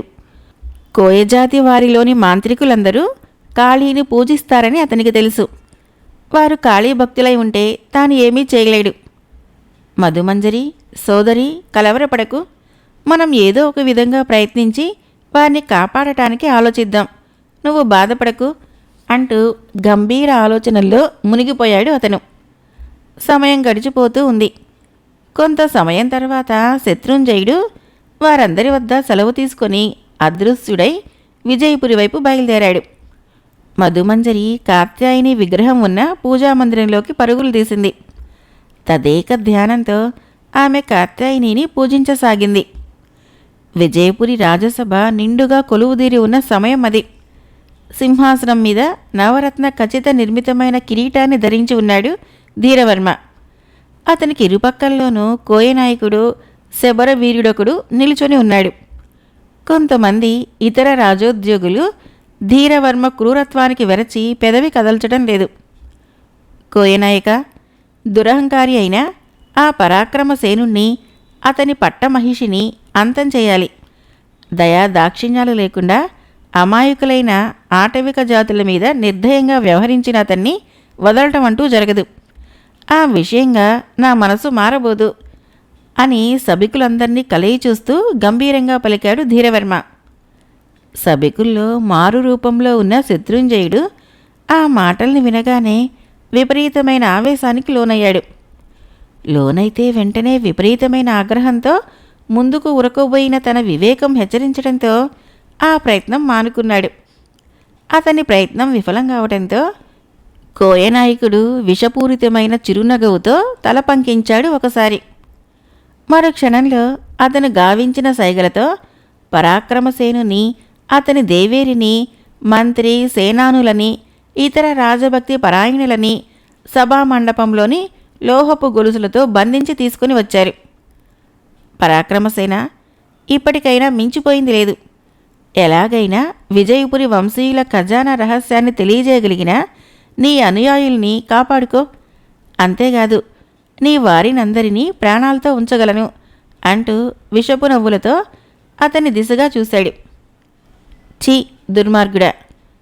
తిన్న నివాసాన్ని సర్వనాశం చేయాలని ఆగ్రహించే ద్రోహివి నువ్వు. నీ వంటి వారిని ఏం చేసినా పాపం అంటదు. నా ద్వారా నీకెలాంటి రహస్యమూ తెలిసే అవకాశం లేదు. తక్షణం మమ్మల్ని అంతం చేయదలుచుకుంటే నాకు అభ్యంతరం లేదు. కానీ ఒక్క విషయం మర్చిపోకు. ఎలాంటి పరిస్థితుల్లోనూ విజయసేనుడు నిన్ను ప్రాణాలతో వదలడు. పరాక్రమసేనుని మాటలు వింటూనే భయంకరమైన వికటాట్టహాసం వెలువరించాడు ధీరవర్మ. మహారాజా, ఇంకా నీ కుమారుడి మీద ఆశతో ఉన్నట్లున్నావు. ఇక అతను బళ్ళాన అరణ్యాల్లో నుంచి ప్రాణాలతో బయటపడటం అసంభవం. ఆ విషయం నీకు తెలీదు. ఈ రాత్రికే మీ కోడలైన మధుమంజరిని సైతం నా ఏకాంత మందిరానికి రప్పిస్తున్నాను. మధుమంజరిని నేను పరిణయమాడటము ధర్మంగా ఉంటుందని నా అభిప్రాయం అంటూ కోయ శబర నాయకులను చూశాడు అతను. వారు శిరస్సులు పంకించారు. మీరు ఈ కొరడాల ద్వారా ఈ నగర ప్రజలకు ఉపయోగపడవలసిన ఖజానాను గురించి నిజం ఏమిటో తెలుసుకోవటానికి ప్రయత్నించండి. ఈ సభలోనే కొరడాలు పెట్టి బాదండి. ఈ రహస్యం బయటపడేంత వరకు వదలకండి కఠినంగా ఆజ్ఞాపించాడు. మరు క్షణంలో కోయ శబర నాయకులిరువురు కొరడాలందుకొని అడుగులు వారి వైపున వేశారు. చెల్మంటూ మొదటి కొరడా వ్రేటు పరాక్రమసేనుని శరీరాన్ని తాకకముందే సభికుల్లో ఉన్న శత్రుంజయుడు ఓర్పు అంతరించిన వాడే కదిలాడు ఆవేశంతో. అతని కుడి చెయ్యి గాల్లో లేచింది. వెంటనే ఆ చేతి నుంచి అదృశ్య రూపంలో కాంతి కిరణాలు దూసుకొని వెళ్ళాయి. అవి కోయ శబర నాయకుల శరీరాల్ని తాకగానే వారు వెర్రిగా అరిచి స్పృహలు తప్పారు. సభలో హాహాకారాలు చెలరేగాయి. వెంటనే, ధీరవర్మ, నీ దుర్నడతకు తగిన ప్రతిఫలం త్వరలోనే అనుభవించేందుకు సిద్ధంగా ఉండు. నిన్ను మాత్రం ప్రాణాలతో వదలటం జరగదు. కానీ అందుకు తగిన సమయం ఆసన్నం కావాలి అనే మాటలు అదృశ్యుడై ఉన్న శత్రుంజయుని కంఠం నుంచి వినవచ్చాయి. అందరూ త్రుళ్ళిపడ్డారు. మరు క్షణంలో పరాక్రమసేనుడు తదితరులు అతని చేత అదృశ్యం గావించబడ్డారు. ధీరవర్మ పళ్ళు కొరుకుతూ తక్షణము కోయ శబర మాంత్రికుల వద్దకు బయలుదేరాడు. మాంత్రికులారా, ఏమిటి వైపరీత్యం? ఎలా జరిగింది ఇది? రుద్ధకంఠంతో ప్రశ్నించాడు అతను. ఆ మాటలు వినగానే ఆ ఇరువురు కొద్ది క్షణాల పాటు మౌనం వహించి పిమ్మట పెదవులు విప్పారు. ప్రభు, ఒక విషయాన్ని గ్రహించండి. మీ విరోధులందరినీ ఎవరో మాకంటే శక్తియుక్తులు అధికంగా ఉన్న దివ్యశక్తి సంపన్నులు కాపాడారు. ఇక ఇప్పటిలో వారిని మనం బంధించలేము. అందుకు కొంత వ్యవధి అవసరం. ఈలోగా మీరు ఆ రాకుమార్తెను రప్పించండి. సలహా నొసంగి తమ దాన్ని తాము పూజామందిరం వైపు వెళ్ళిపోయారు. ఆ మాటలు విన్న తక్షణమే హతాశుడైన ధీరవర్మ కొంతసేపు ఆలోచించి మధుమంజరి మధుర ఊహలతో కొంత బలగాన్ని వెంటబెట్టుకుని తన రహస్యాలోచన మందిరంలోకి వెళ్ళాడు. సభికుల్లో కొంతమంది పరాక్రమసేన మహారాజు మీద ఉన్న శక్తి గౌరవాలని తలుచుకుంటూ ఆ చోటు నుంచి అవతలికి కదిలారు. వారిలో ధీరవర్మ దుష్ట కార్యాలని దూషించని వారు లేరు. ఈ దుర్మార్గుడికి అంతిమ రోజులు దగ్గర పడ్డాయి. త్వరగా ఏదో ఒక విధంగా ఎవరో ఒకరు వీడిని సర్వనాశనం చేయకపోరు. మాజీరాణి వృద్ధ దాసీల్లో ఒక ఆమె మెటికలు విరుచుకుంటూ అవతలికి కదిలింది. ధీరవర్మ నడవడికలు ఏవి ఆమెకు నచ్చడం లేదు. ముఖ్యంగా కోయ శబర యువతులతో అహర్నిశలు మధుపానంలో మునిగి ఉండటము, కుతంత్రపు ఆలోచనలు చేయటము అతనికి అలవాటైంది. అందువలనే అతన్ని అసహ్యించుకుంటూ ఉంది ఆ వృద్ధదాసిది. నెగళ్ల వెలుగులో ఆ గుహాంతర్భాగమంతా దేదీప్యమానంగా ఉంది. కొంత దూరంలో నిలువెత్తులో ఉన్న ప్రచండ భైరవి విగ్రహం ఉంది. ఆ విగ్రహం ముందు వికృత రూపుడైన భైరవుడు ఆసీనుడై ఉన్నాడు. ప్రస్తుతం అతను బేతాళ కపాల కామినీలతో పాటు ప్రచండుని వశంలో ఉండిన క్షుద్రశక్తులను వశం చేసుకుని అతని కృత్రిమ యవ్వనాన్ని సైతం పొందాడు. వాటికి తోడు మృత సంజీవిని అనే శక్తిని రహస్యంగా నిక్షిప్తం చేసుకున్నాడు. ప్రస్తుతం అతను నవనిధులను అష్టసిద్ధులను పొందటానికి సంకల్ప సిద్ధి కోసము శ్రమ పడుతున్నాడు. ఎలాగైనా దివ్యశక్తులను పొందాలనేదే అతని అభిప్రాయం. అతని కంఠంలో నుంచి నిర్విరామంగా వెలువడుతూ ఉంది మంత్రోచ్చాటన. ఇంతలో ఆ గుహలోకి పరుగులు తీస్తూ ప్రవేశించింది కపాలకామిని. కపాలకామిని, ఏం జరిగింది? మంత్రోచ్చాటనని ఆపుచేసి భైరవుడు గంభీరంగా ప్రశ్నించాడు. భైరవ మాంత్రిక, విజయపురి యువరాజు ఆ మధుమంజరిని వివాహం చేసుకొని మిమ్మల్ని అంతం చేయటానికి నిర్ణయించుకొని మీ గురుదేవులైన ప్రచండుల వారి సలహా కోసము బయలుదేరాడు. నా సర్వశక్తుల్ని ఉపయోగించాను, కానీ ప్రయోజనం లేకపోయింది. మధుమంజరిని వివాహం చేసుకున్న తర్వాత ఆ రాకుమారి తన తండ్రి చంద్రసింహుని వద్దనున్న దివ్యాయుధాలని భర్తకు ఇప్పించడం జరిగింది. ఆ అపూర్వ ఆయుధాలు అతని చేత ఉన్నంతవరకు మనమెవ్వరమూ ఏమీ చేయలేం. ఇక నాకు సెలవిప్పించండి అంటూ పక్కకు తొలగింది కపాలకామిని. మొదటి నుంచి తన ప్రతి ప్రయత్నాన్ని వ్యతిరేకిస్తూనే ఉంది ఈ కపాలకామిని. ఏం చెయ్యాలో భైరవునికి తోచటం లేదు. బేతాళుని అనుమతి లేకుండా తాను ఏమీ చేయలేడు. కపాలకామిని చాలా శక్తివంతురాలని అతనికి తెలుసు. ఆమె కంఠంలో నుంచి వెలువడిన విషయాల్ని వినగానే ఆశ్చర్యపోయాడు. ఎలాంటి పరిస్థితుల్లోనైనా తాను తొందరపడటం జరిగితే ఉపయోగం ఉండదు. కానీ ఏదో ఒక విధంగా విజయసేనుణ్ణి ఆపాలి. ఎలా? కంగారుగా ప్రచండ భైరవి విగ్రహం ముందున్న తన మాంత్రిక దండాన్ని చేతిలోకి తీసుకున్నాడు. తక్షణం ఆలస్యం చేయకుండా లేచి నిల్చొని ప్రళయ గంభీర స్వరంతో కపాలకామిని వైపుకు తిరిగి, కామిని, నా మీద అభిమానం లేకుండా నువ్వు నా ప్రయత్నాలన్నింటినీ భంగం చేయాలనే ఆలోచనతో ఉన్నట్లున్నావు. అందుకు తగిన ప్రతిఫలం అనుభవించు. ఈ క్షణం నుంచి రత్నమంజరిని బంధించిన గుహ ముందు భయంకరమైన విషోరగం రూపంలో పడి ఉండు. పాతాళానికి వెళ్ళి ఉన్న నీ నాయకుడైన బేతాళుణ్ణి సంప్రదించిన పిమ్మట నీ విషయం తేల్చగలను అంటూ తన మంత్రదండాన్ని శూన్యంలో కదిలించాడు. వెంటనే అందులో నుంచి వెలువడిన దివ్యకాంతి కిరణాలు సూటిగా వెళ్ళి ఆమెను తాకాయి. ఆ తాకటంతో ఆర్తనాదం వెలువరిస్తూ కాలకూటాన్ని వెళ్ళగక్కే భుజంగంలా మారి తక్షణం అదృశ్యమైంది కపాలకామిని. వీరబల్లు, శివనాగ, ఖగరూప తన అధీనంలో ఉన్న భూతగణాల నాయకులందర్నీ కేకలు వేస్తూ పిలవసాగాడు. ఆ భయంకర వికృత రూపులైన వారందరూ ఏమాత్రమూ ఆలస్యం లేకుండా ఆ చోటుకు చేరుకున్నారు. వారు ఆ చోటును చేరుకున్న వెంటనే వారి వైపు తీక్షణంగా చూస్తూ కొంతసేపు మౌనం వహించాడు. తక్షణం బయలుదేరండి. బళ్ళాణ అరణ్యంలోని మా గురుమూర్ఖులైన ప్రచండుల వారి నిలయమైన పర్వత గుహ నుంచి వెలుపలికి రానున్న మానవ క్షత్రియ యువకుడిని అంతం చేయండి. త్వరగా వెళ్ళండి అంటూ ఆవేశంతో పలికాడు. వారు వినయులై తలలు వంచి అదృశ్యులయ్యారు. వారు అదృశ్యులైన పిమ్మట భయంకరమైన వికటాట్టహాసాల్ని వెలువరిస్తూ బయలుదేరాడు ఆ ప్రదేశం నుంచి. అతని అంతరంగంలో మధుమంజరి ఆలోచనలు రూపుదిద్దుకుంటున్నాయి. కాస్త అవతలగా ఉన్న మరో మందిరంలోకి ప్రవేశించిన భైరవుడు అక్కడ ఉన్న మంత్రదర్పణం ముందుకెళ్ళి నుంచున్నాడు. అతని చేతిలోని మంత్రదండం నుంచి వెలువడిన కాంతి కిరణాలు సూటిగా అతనికి కాస్త దూరంలో ఉన్న దర్పణాన్ని తాకగానే అందులో నుంచి విచిత్రమైన వెలుగు బయలుదేరింది. ముఖ్యంగా ఆ దర్పణంలో మధుమంజరి రూపము అస్పష్టంగా కనిపించసాగింది. అంతటి అందగత్తెను ఇప్పటి వరకు భైరవుడు చూడకపోవటంతో ఆమెను గురించిన ఊహల్లో మునిగిపోయాడు. తర్వాత అతను తన ఆలోచనలను విరమించి రత్నమంజరిని బంధించి ఉన్న చోటుకు కదిలాడు. అతను ఆమెను బంధించగలిగి అనునిత్యము నాట్యం ద్వారా హింసించగలుగుతున్నాడే తప్ప మరేమీ సాధించలేకపోతున్నాడు. ఎవర్ను? ఈ మాంత్రిక గుహలోకి ఎలా ప్రవేశించగలిగావు? తన ఎదుట నిలుచున్న విజయసేనుణ్ణి చూస్తూ వణుకుతున్న కంఠంతో ప్రశ్నించాడు ప్రచండుడు. మీరు ప్రచండుల వారేనని నా అభిప్రాయం. ఇది జరిగింది మీ ద్వారా తప్ప ఆ నీచుని మరణ రహస్యాలు తెలియవని ఇక్కడికి బయలుదేరి వచ్చాను అంటూ అన్ని వివరాలు పూసగుచ్చినట్లుగా తెలియపరిచాడు విజయసేనుడు. నాయనా విజయసేన, ఆ నీచుడు గురుద్రోహిగా మారి తన చావును తానే కొని తెచ్చుకుంటున్నాడు. ఇలా రా విజయసేన అంటూ తన సమీపంలోకి పిలిచాడు అతను. 2 అడుగులు కదిలాడు విజయసేనుడు.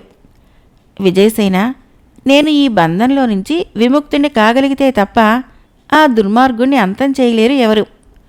మృత సంజీవిని శక్తిని నిక్షిప్తం చేయబడిన నా శరీరము రాత్రులందు అతని శరీరాన్ని వదిలి ఉంటుంది.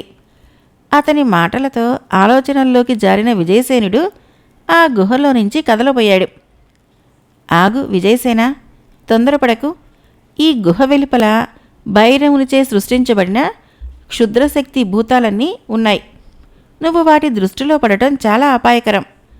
కామరూపధారివై బయలుదేరు. ఈ అరణ్యాలకు అవతలగా ఉన్న స్ఫటిక ద్వీపంలోని స్ఫటిక పర్వత పంక్తుల్లో తన నివాసం ఏర్పరచుకున్నాడు అతను. ప్రచండుని మాటలతో ఆ చోటులో నుంచి కదిలాడు. క్షణకాలంలో సూక్ష్మరూపం ధరించి ఆ ప్రదేశంలో నుంచి అదృశ్యుడయ్యాడు అతను. అర్ధరాత్రి దాటిపోయింది. పాంచాల నగరమంతా గాఢ నిద్రలో మునిగిపోయి ఉంది. శత్రుంజయుని సాయంతో ఆ నగరం చేరబడిన విజయసేనుని తల్లిదండ్రులు కుమార్ని రాక కోసమై ఆలోచిస్తూ తమ కోడల్ని చూసి సంతృప్తి చెందుతున్నారు. రాజభవనం లోపల అందరూ గాఢ నిద్రలో మునిగిపోయి ఉన్నారు. ధీరవర్మచే నియోగించబడిన కొంతమంది గూఢాచారులు నగరం చేరుకున్నారు. నగరమంతా నిశ్శబ్దంగా ఉంది. కావలి భటుల కేకలు మాత్రం అప్పుడప్పుడు వినవస్తున్నాయి. కోయమాంత్రికుడు ఇచ్చిన వనమూలికల ప్రభావంతో అప్పటికే చాలామందిని స్పృహ తప్పించడంతో వారిని ఆటంకపరిచేవారెవరూ లేకపోయారు. సమయం గడిచిపోతూ ఉంది. తమ అడుగుల శబ్దం కాకుండా నెమ్మదిగా ముందుకు వెళ్ళటం మొదలుపెట్టారు. వాస్తవం వీరికి తెలియదు. శత్రుంజయుడు అప్పటికింకా తన స్థానానికి వెళ్ళలేదు. విజయసేనుని తల్లిదండ్రులను హింసించిన వారినందరినీ అంతం చెయ్యాలన్నదే ధ్యేయంగా ఉంచుకున్నాడు అతను. అతని దివ్యశక్తులు కొన్ని పాంచాల రాజభవనాన్ని సంరక్షిస్తూ ఉన్న విషయము వారికి తెలీదు. రాజభవనంలోకి దొంగచాటుగా ప్రవేశించిన ఆ ఇరువురు ఆలస్యం చేయకుండా మధుమంజరి మందిరం వెతకటానికి ఉపక్రమించారు. రాజభవనంలోని కావలి భటుల దృష్టి తమ మీద పడకుండా జాగ్రత్త వహించసాగారు వారు. కేకలను అధిగమించి కొంత సమయానికంతా అపురూప సౌందర్య రాశి అయిన మధుమంజరి గాఢ నిద్రలో మునిగి ఉన్న మందిరాన్ని సమీపించారు. ఆ మందిరాన్ని సమీపించిన వెంటనే లోపలికి ప్రవేశించబోయారు. మరు గడియలో ఆ చోటులో ప్రత్యక్షమైంది అగ్నిజ్వాల. ఆ జ్వాలల్ని అధిగమించి ముందుకు వెళ్ళటము వారికిక సాధ్యం కాలేదు. ఎంత ప్రయత్నించినప్పటికీ వారి అడుగులు ముందుకు వెళ్ళలేకపోయాయి. ఇంతలో ఆ చోటులో ప్రత్యక్షమయ్యాయి కొన్ని విచిత్ర ఆకారాలు. ఆ ఆకారాల్ని చూడగానే భయభ్రాంతులైన ధీరవర్మ అనుచరులు ఆ చోటులో నుంచి పారిపోవటం మొదలుపెట్టారు. కానీ వారు వెలుపలికి వెళ్లకముందే పాంచాల రాజభటుల చేతిలో బంధితులయ్యారు. అయినా తమ రహస్యం బయటపడకూడదనే అభిప్రాయంతో తమ వద్ద ఉన్న విషలిప్త మూలికలను నోటిలో ఉంచుకున్నారు. అంతే, కొద్ది క్షణాల్లో వారందరూ ఈ లోకం వదిలేశారు. వికృత రూపాలు అదృశ్యమయ్యాయి. పాంచాల రాజభటులు ఆ దృఢకాయల శవాలని తొలగించారు ఆ ప్రదేశంలో నుంచి. ప్రశాంతమైన ఆశ్రమానికి వెనుదిరిగి వచ్చారు పరమానంద మహర్షుల వారు. వచ్చిన వెంటనే కోసల నగరంలో జరిగిన దారుణ చర్యలను తెలుసుకొని ఏవో ఆలోచనలతో ఆశ్రమ ప్రాంతంలో నుంచి బయలుదేరాడు పాంచాల వైపు. పాంచాల నగరంలో అప్పటికే ఇతని రాకను గురించి తెలుసుకున్న వాళ్ళందరూ రాక కోసం ఎదురుచూస్తూ ఉన్నారు. ముఖ్యంగా ప్రసేన మహారాజు, ఇతర రాజప్రముఖులు మహర్షిని చూడగానే జరిగిన దారుణాన్ని గురించి వివరంగా తెలియపరిచారు. బాధపడకండి మహారాజా, అజేయుడైన నా శిష్యుడు మీ కుమారుడు విజయసేనుడు ఏ క్షణంలోనైనా ఇక్కడికి రాగలడు. అతను వెళ్ళిన కార్యం పూర్తి అయితే తప్ప మనం విజయాన్ని సాధించలేం. ఈ ధీరవర్మ ప్రయత్నాలని అడ్డుకోగలమే తప్ప మరో విధంగా మనము ఆ ధీరవర్మని అంతం చేయలేం. అందుకు కారణము కోయమాంత్రికులు ఇరువురు. వారి శక్తి అపారమైనది. పైగా ఆ ఇరువురు ఆ కాళికాదేవి భక్తులు అంటూ ఆలోచనలో ఉండిపోయాడు అతను. అందరూ అతని కంఠంలో నుంచి వెలువడబోయే విషయాలను వినేందుకు కాచుకొని ఉండిపోయారు. కొంత సమయం గడిచిన తర్వాత, అమ్మా మధుమంజరి, ప్రస్తుతం నీ భర్త స్ఫటిక దేవుల వైపు బయలుదేరాడు. కానీ నిన్ను బంధించి తీసుకువెళ్లాలనే ఆలోచనలతో బయలుదేరుతున్నాడు భైరవుడు. ఇన్ని గొడవలకు మూలము ఆ దుర్మార్గుడే. అందులోనూ నీ తండ్రి మీద ప్రత్యేకంగా పగ ఉంచుకున్న నీచుడు అతను. ఎంతో జాగ్రత్తగా ఉండాలి మీరందరూ. ఎలాంటి పరిస్థితుల్లోనూ రాజభవనం దాటి వెలుపలికి రాకండి. మీ మందిరాల చుట్టూ నా శక్తిని ప్రతిక్షేపిస్తాను అంటూ తన కమండలంలో నుంచి కొంత మంత్రజలాన్ని వెలుపలికి తీసి అభిమంత్రించి రాజభవనం చుట్టూ వెదజల్లాడు. మరు గడియల్లో కొన్ని దివ్యమైన అదృశ్య శక్తులు ఆ రాజమందిరం చుట్టూ నిల్చున్నాయి. ఆ దివ్యశక్తుల్ని అధిగమించి ఎవరూ లోనికి వెళ్ళటం సాధ్యం కాని విషయం. మహాత్మా, స్ఫటిక దీవుల్లోకి ప్రవేశించిన నా భర్త వివరాలు మేం తెలుసుకోవటం ఎలా? వినయశీలి అయి ప్రశ్నించింది ఆమె. ఆ మాటల్ని వింటూనే కొంతసేపు మౌనం వహించాడు. మధుమంజరి, అవసరం లేదు. అనుక్షణము అతని రక్షించేందుకు నాగ దివ్యశక్తులు కాచుకొని ఉన్నాయి. నేను మళ్ళీ కలుసుకుంటాను అంటూ ఆ చోటులో నుంచి అవతలికి కదిలాడు. ప్రస్తుతము మధుమంజరితో పాటు మిగిలిన వారందరూ రాజభవనం లోపలికి నడిచారు. పరమానంద మహర్షి ఆ భవనంలో నుంచి అదృశ్యుడై వెళ్ళిన తక్షణము నగరం వెలుపలికి చేరుకున్న భైరవ మాంత్రికుడు నగరంలోకి బయలుదేరాడు. ఎలాంటి పరిస్థితుల్లోనూ భైరవ మాంత్రికుని శక్తియుక్తులు పరమానంద మహర్షి సన్నిధిలో ఉపయోగపడవు. ఈ విషయము భైరవ మాంత్రికుడికి బాగా తెలుసు. ప్రస్తుతము అతను గొప్ప రత్నాల వ్యాపారిలా మారువేషం ధరించి ఉన్నాడు. ఏ విధంగానైనా కోట లోపలికి ప్రవేశించి మధుమంజర్ని చూడాలనేది అతని ధ్యేయం. భైరవుని మాంత్రిక శక్తి ఏ పాటిదో తెలియదు వారెవరికి. కానీ చంద్రసింహునికి మాత్రము ఆ నీచుని గురించి బాగా తెలుసు. కాపాలికుడుగా ఉన్నప్పుడే అతనికి ప్రాప్తించిన అతి స్వల్ప క్షుద్ర శక్తులతోనే తనని అంతం చేయటానికి ఆలోచిస్తున్నాడు అతను. అయినా ప్రస్తుతము తన వద్ద ఎలాంటి ఆయుధము దివ్యశక్తులు కలిగినవి లేకపోవటం వలన ఎదిరించటము దుర్లభం అని అతడికి తెలుసును. అంతేకాదు మరో విషయాన్ని సైతం ఆలోచించవలసి ఉన్నది. భైరవుని వద్ద అపూర్వమైన అజేయులైన శక్తియుక్తులు ఎన్నో ఉన్నాయి. అలాంటి శక్తియుక్తుల ముందు ఇతరులు నిల్చోవటం చాలా కష్టం. ఆ విషయం అతనికి బాగా తెలుసు. అమ్మా మధుమంజరి, పరమానంద మహర్షి చెప్పిన విధంగా దుర్మార్గుడైన ఆ భైరవుణ్ణి ఎదిరించటం చాలా కష్టం. ఎలాంటి పరిస్థితుల్లోనూ అతని చేతిలో మనము ఈ స్థితిలో చిక్కబడటం అంటూ జరిగితే ఇక మనము ఎన్నటికీ బయటపడటం చాలా కష్టం అంటూ తన బావగారిని వెంటబెట్టుకొని ఆస్థాన జ్యోతిష్కులను కలుసుకోవటానికి బయలుదేరాడు అతను. దీర్ఘాలోచనల మధ్య మునిగిపోయింది మధుమంజరి. ప్రతిరోజు కొంతమంది రత్నాల వర్తకులు తప్పనిసరిగా మధుమంజరిని కలుసుకోవటం అలవాటైన చర్య. ఈ విషయాన్ని తన మాంత్రిక శక్తి ద్వారా తెలుసుకున్న భైరవుడు రత్నాల వ్యాపారి వేషం ధరించి ఉండటంతో రోజు కోట లోపలికి వెళ్లేవారితో కలిసి బయలుదేరాడు. సప్తద్వారాలు దాటిన తర్వాత రాజభవనానికి వెళ్లే సింహద్వారం ఎదురైతుంది. ఆ ద్వారం దాటి లోపలికి వెళ్ళగలగటం చాలా అపూర్వమైన విషయం. ఇక ఆలోచించకుండా ఆ ద్వారాన్ని సమీపించబోయాడు భైరవుడు. మరు గడియలో పరమానంద మహర్షిచే సృష్టించబడిన కొన్ని దివ్యశక్తులు అతన్ని చుట్టుముట్టడానికి రాసాగినాయి. ఆ దృశ్యం చూడగానే జరిగిన తతంగం ఏమిటో గ్రహించిన భైరవుడు ప్రళయ భీకరమైన వికటాట్టహాసం వెలువరించి రాజభవనం పైభాగంలో నిలిచాడు. అప్పటికి అతని దృష్టిలో పడలేదు మధుమంజరి. ఇక ఆ చోటులో నుంచి స్థావర గుహ ప్రాంతానికి బయలుదేరాడు అతను. ప్రస్తుతము అతని కళ్ళ ముందు దివ్యకాంత అయిన రత్నమంజరి మెదులుతూ ఉంది. కానీ కపాలకామినిని దాటి వెళ్ళటానికి వీలుగాకపోతూ ఉంది. కపాలకామినిని విషభుజంగంలా మార్చిన తాను ప్రస్తుతం ఆమెని కాదని లోనికి వెళ్ళటానికి సాధ్యం కావటం లేదు. ఈ విషయంగా భరించరానంతటి ఆవేశానికి లోనైతున్నాడు అతను. తన స్థావరం చేరుకున్న మాంత్రికుడు ఓ చోట కనిపించిన దృశ్యం చూసి నిశ్చేష్టుడయ్యాడు. వృద్ధురాలిలా ఉన్న ఒక స్త్రీని 20 సంవత్సరాలకు మించిన వయసులో ఉన్న ఒక యువతి హింసిస్తూ ఉంది. ఆ యువతి వెంట భయంకరమైన కాలనాగు ఒకటి చుట్టలు పరుచుకొని ఉంది. కానీ ఆ వృద్ధురాలు ఎంత ప్రయత్నించినప్పటికీ ఆ యువతి బారి నుంచి బయటపడలేకపోతూ ఉంది. ఏ కారణం చేతనో దుర్మార్గుడైన భైరవుడికి జాలి హృదయం కలిగింది ఆ సంఘటన చూడగానే. సమయం గడిచిపోతూ ఉంది. ఇక ఆ దృశ్యాన్ని కూడా చూడలేక ముందుకు అడుగులు వేయబోయాడు అతను. ఇంతలో ఆశ్చర్యం కలిగించేలాగా ఆ ముగ్గురు అదృశ్యులైపోయారు.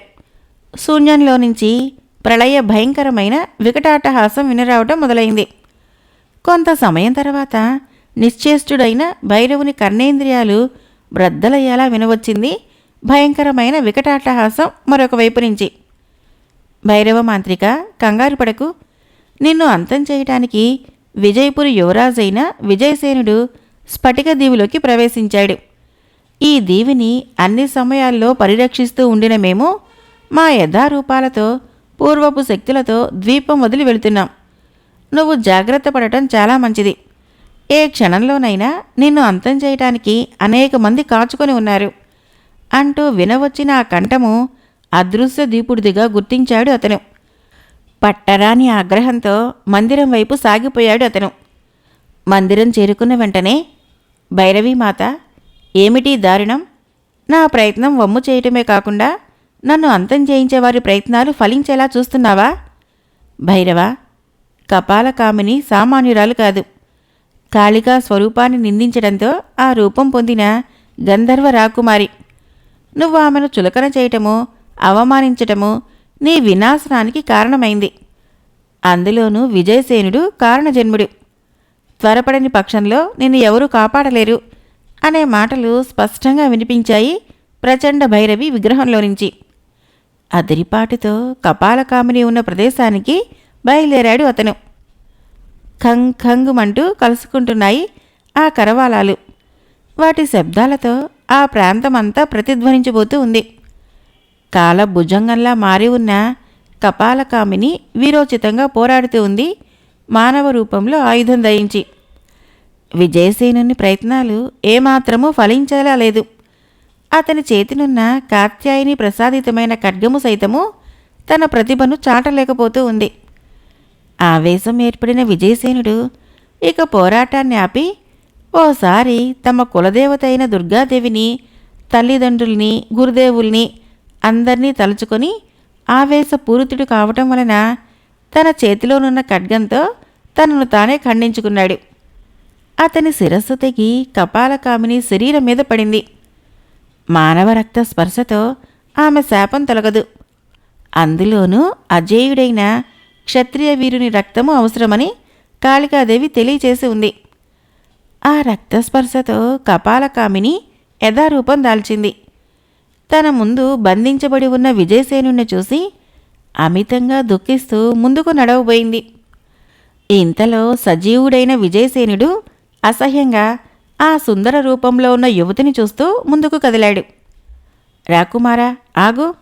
ఆ భైరవుని మృత సంజీవునిని నేను తప్ప ఇంకెవరూ హరించలేరు. ఛీ, దుర్మార్గురాల! నీ వంటి వారిని చూడటం మహాపాపం. ఎందరినో హింసలు పెట్టిన నువ్వు సాయపడటం నాకిష్టం లేదు. త్వరగా వెళ్ళు! గంభీరంగా ధ్వనించింది అతని కంఠం. విజయసేన, అసలు విషయాన్ని గ్రహించకుండా నన్ను దూషించి ప్రయోజనం లేదు. మనం త్వరపడాలి. నీ మాతృ సమానురాలైన రత్నమంజరి ఇక్కడే బంధించబడి ఉంది. భైరవుడు ఇక్కడికి రాగటానికి ముందే మనం ఆమెని కాపాడి తీసుకొని వెళ్ళాలి అంటూ చొరవగా అతని చేయి పట్టుకొని గుహద్వారం వైపు లాగింది ఆమె. విజయ, కపాలకామిని నా భక్తురాలు. ఆమె పేరు మందారవల్లి, గంధర్వ రాకుమారి. అద్వితీయమైన శక్తి సంపన్నురాలు. ఆమె సలహా పాటించు. శూన్యంలో నుంచి అశరీరవాణి వాక్కులు వినిపించాయి. ఆ వాక్కులు వినగానే మిక్కిలి ఆశ్చర్యంతో బయలుదేరాడు అతను ఆమె వెంట. ఆ గుహలోపల అందమైన నాగకన్య రత్నమంజరి సర్పరూపంలో బంధించబడి ఉంది. మంత్రబద్ధ అయి బంధింపబడి ఉన్న ఆమెను సమీపించాడు విజయసేనుడు. తన వద్ద ఉన్న కాత్యాయిని వరప్రసాదితమైన ఖడ్గాన్ని ఉపయోగించి రెండుగా ఖండించాడు. అలా ఖండించబడగానే ఆ శరీర భాగాల్లో నుంచి వెలువడింది ఎంతో అపురూపంగా కనిపించే నాగసుందరి. అమ్మా అంటూ ఆ యువతి పాదాల ముందు మోకరిల్లాడు విజయసేనుడు. రాకుమారా, సంతోషం. నీ జన్మకు నేను కారకురాలనని గ్రహించడం గాక రుణం కూడా తీర్చుకున్నావు. త్వరగా బయలుదేరండి. అవతల దుర్మార్గుడు రాగలడు. అతను వచ్చే సమయం ఆసనమైంది అంటూ మందారవల్లి ముఖం వంక చూసింది. వెంటనే మందారవల్లి తన గంధర్వశక్తి సాయంతో అదృశ్య రూపాలు ధరించేలా చేయగలగటం గాక ఆ ప్రదేశంలో నుంచి బయలుదేరింది.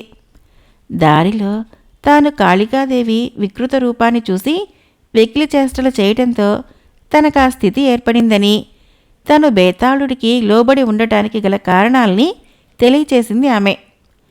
ఈలోగా వారి ముగ్గురు భైరవుని నివాసానికి చేరుకున్నారు. బయలుదేరండి, సమస్త సైన్యాలతో సిద్ధం కండి. ఎలాగైనా పాంచాల నగరం మీద యుద్ధం ప్రకటించండి, గంభీరంగా పలికాడు ధీరవర్మ. అప్పటికే అతనికి ఎదురుగా అనేక మంది పాంచాల సైనికులు వివిధ రకాల ఆయుధాల చేత ధరించి నిల్చొని ఉన్నారు. వారందరి ముఖాల్లోనూ మిక్కిలి పట్టుదల, ఊహించలేనంతటి ఆవేశము తలెత్తుతూ ఉంది. సమయము సుమారు రాత్రి 3 జాములు కావస్తూ ఉంది. ధీరవర్మ చివరి నిర్ణయం అది. విజయపురితో పాటు పాంచాలను సైతం తన ఆధీనం చేసుకోవాలనేది అతని ధ్యేయం. కానీ ఒక విషయం అతను తెలుసుకోలేకపోయాడు.